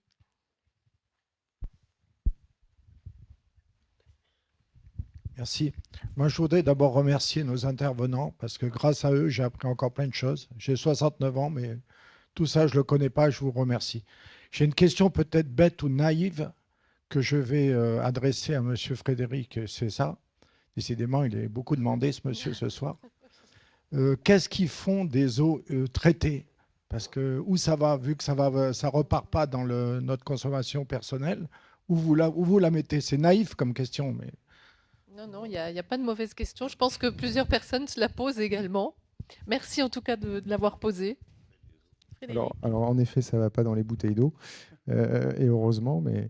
Donc, en fait, tout dépend où se situe la station, mais c'est rejeté dans le milieu naturel. Donc, alors non, c'est vraiment haute surface. Là, en l'occurrence, Baie Sainte-Marie, on se rejette sur l'arroyo qui se trouve le long de la déchetterie et qui va ensuite à la mangrove. James Cook, ça va dans la petite rade ou dans la grande rade. Rivière Salée, ça va aller le long dans la mangrove. Ansvata, ça va dans l'hippodrome, enfin dans la lagune de l'hippodrome. Tain du Caméré, ça se rejette en mer directement. Yahweh, ça se rejette dans la Yahweh. C'est dans les cours d'eau Montravel, ou dans ça le va lac? sur l'Ensuaré. Voilà, donc ça va dans le milieu naturel. Mais évidemment, avant d'être rejeté, alors c'est rejeté, il y a un rejet en permanent, il y a un contrôle qui est fait, un contrôle poussé, pas quotidien, mais quasi quotidien par nos agents d'exploitation, des contrôles réalisés par la direction des risques sanitaires, des contrôles plus poussés qui sont réalisés également sur des bilans 24 heures, ce qu'on appelle, c'est-à-dire des prélèvements représentatifs moyens sur 24 heures, et avec des valeurs seuil à respecter, puisqu'on est une installation classée pour la protection de l'environnement. Donc, on doit tous les mois remettre des rapports, les données d'entrée, les données de sortie, etc., tous les paramètres. Donc on est contrôlé en permanence. Et on a, pour moi, une équipe sur les usines, on est une douzaine, quinzaine de personnes pour s'occuper des 7 stations de Nouméa. Bon, il y a une station sur Doumbéa et puis d'autres stations sur le Mont d'Or également. Donc voilà, ça va dans le milieu naturel après contrôle et conformité des rejets. En effet, on est conforme. Merci beaucoup. Donc, merci aux intervenants. Ah oui, on a alors c'est vraiment la dernière. Après, il faut qu'on clôture. Allez-y. Bonsoir. Ça fonctionne mieux, oui. Je vais essayer d'être brève, mais pareil. Par exemple, pour le principe de membrane, est-ce que ça marche comme les fanons des baleines? Est-ce que l'eau passe à travers ou est-ce que c'est un effet paille et ça passe à la verticale?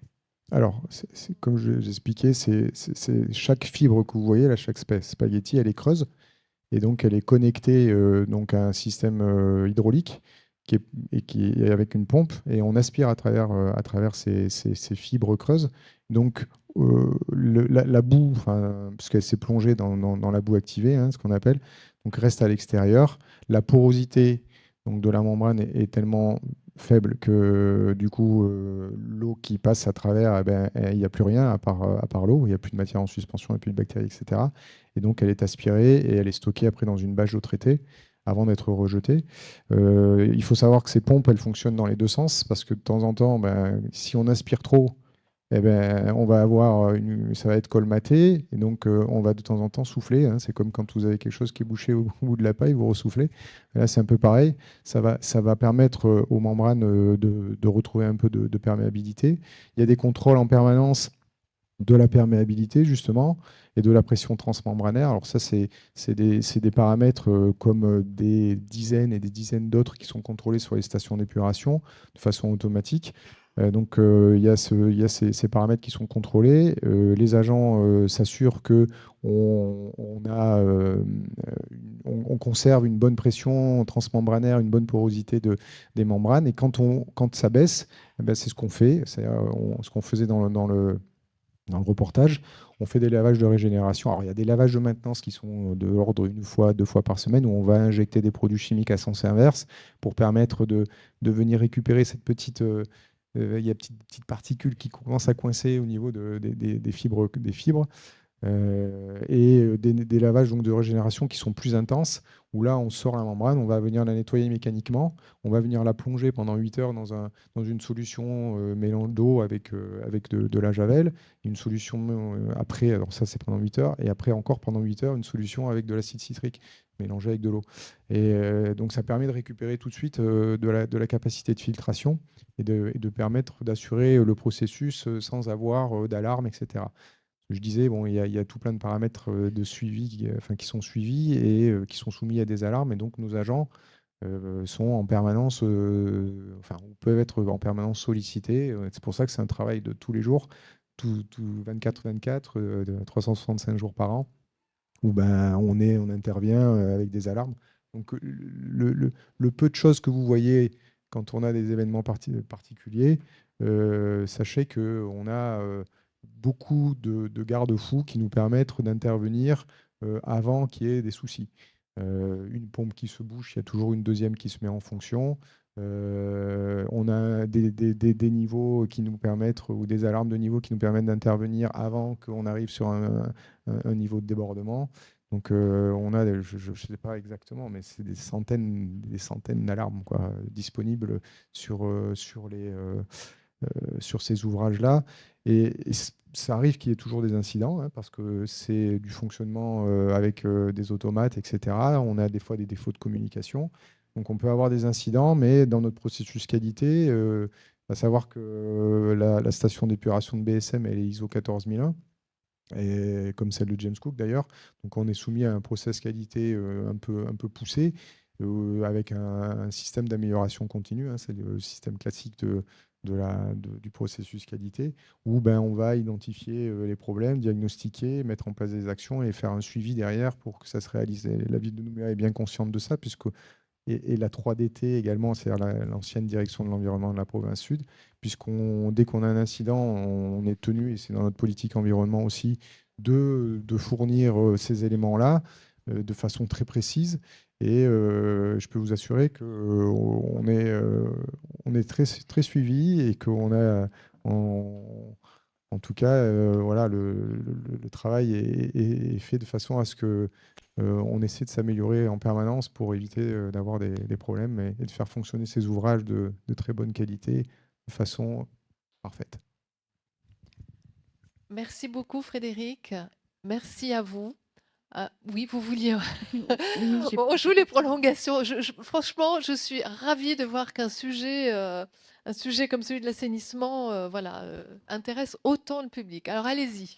Petite question technique, est-ce que pour les bassins, en fait, on ne pourrait pas utiliser des lampes ultraviolets? Est-ce que ça aiderait pas mais est-ce que ça serait compliqué à mettre en place? Quel effet ça aurait en fait pour si les UV sont si formidables, pourquoi est-ce qu'on ne l'utilise pas? Ça marche bien sur des eaux claires, des eaux clarifiées. C'est-à-dire, par exemple, la station d'épuration Lens-Vata, l'eau qui sort du clarificateur, donc qui est clarifiée, alors on n'est pas sur le même process que c'est la step BSM, passe dans un canal et à travers des lampes UV. Et donc, dès qu'il y a des matières en suspension, dès qu'il y a un endroit où les bactéries elles peuvent se cacher, elles se cachent. Et donc, forcément, les UV, ils ne vont pas venir attaquer les bactéries qui sont cachées derrière des matières en suspension. Donc, il faut vraiment qu'on soit sur un effluent très clarifié pour que ça fonctionne. Donc, l'effluent tel qu'on le voit au début, ça c'est sûr que ça ne peut pas fonctionner. Encore une fois, l'avantage de l'ultrafiltration, c'est qu'on est exempt de cette clarification et de ce traitement tertiaire UV parce que la barrière physique fait qu'on n'a déjà plus de bactéries en fait. Je pensais plus pour la foi en fait. Ah, je laisse mon collègue répondre alors. Hubert. Oui, ça va être très coûteux de mettre ça en place. C'est des communes qui ont peu de moyens, d'où le choix du lagunage, de l'espace mais pas de moyens. Par contre, j'avais une question, je réfléchissais à votre question. Est-ce que si on mettait des aérateurs, je ne sais pas si c'est le bon terme, mais pour, on va dire, créer un mouvement vertical de la lame d'eau, qui est pas énorme, hein, qui fait 1 mètre, mais bon, la lumière, en effet, dès que c'est chargé, elle ne va pas au fond, ne permettrait pas d'exposer davantage le contenu du volume d'eau aux UV naturels, et donc d'améliorer en fin de course le traitement, la contribution UV. Ouais.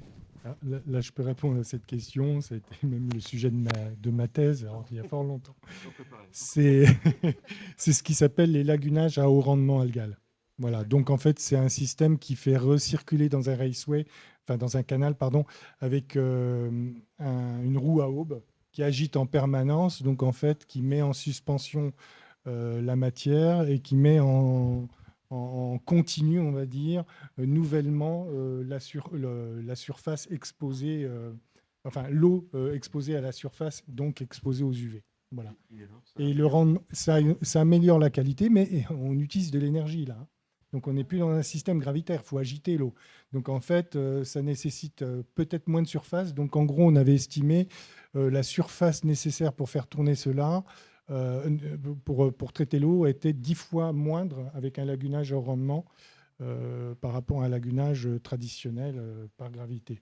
Voilà, donc ça ne fonctionne que sur des toutes petites unités. On ne peut pas imaginer faire ça à la hauteur d'une commune, quoi. Enfin, D'accord. C'est bon, ça répond à vos questions. Donc, cette fois, c'est vraiment le mot de la fin. Il faut qu'on clôture. Donc, encore un grand merci pour votre participation et je vous invite à nous retrouver le jeudi 28 septembre pour parler des ripisylves. Est-ce que vous savez ce que c'est? Je ne sais pas si je vous le dis ou si je vous fais patienter jusqu'au 28. Alors, on va encore parler d'eau, on va encore parler de filtration avec les ripisylves, mais là, cette fois-ci, c'est complètement d'origine naturelle. Les ripisylves, ce sont ces cordons forestiers qu'on trouve le long des cours d'eau et qui sont absolument extraordinaires dans tous les rôles écologiques qu'ils remplissent. Donc, voilà, on vous propose une émission entièrement dédiée à ce sujet-là. On vous expliquera où naissent les ripisylves, de quoi elles sont composées et quel rôle écologique elles jouent dans la nature. On fera le tour de 3 ripisylves en Nouvelle-Calédonie, de 3 zones, avec des images absolument extraordinaires de lieux que peut-être même vous ne connaissez pas et vous n'aurez peut-être jamais l'occasion de les voir parce qu'on est allé dans des zones éloignées et privées, donc pas accessibles. Et vous verrez, c'est magnifique, c'est passionnant. Donc on se retrouve le jeudi 28 septembre à 18 h ici même. Merci beaucoup et bonne soirée.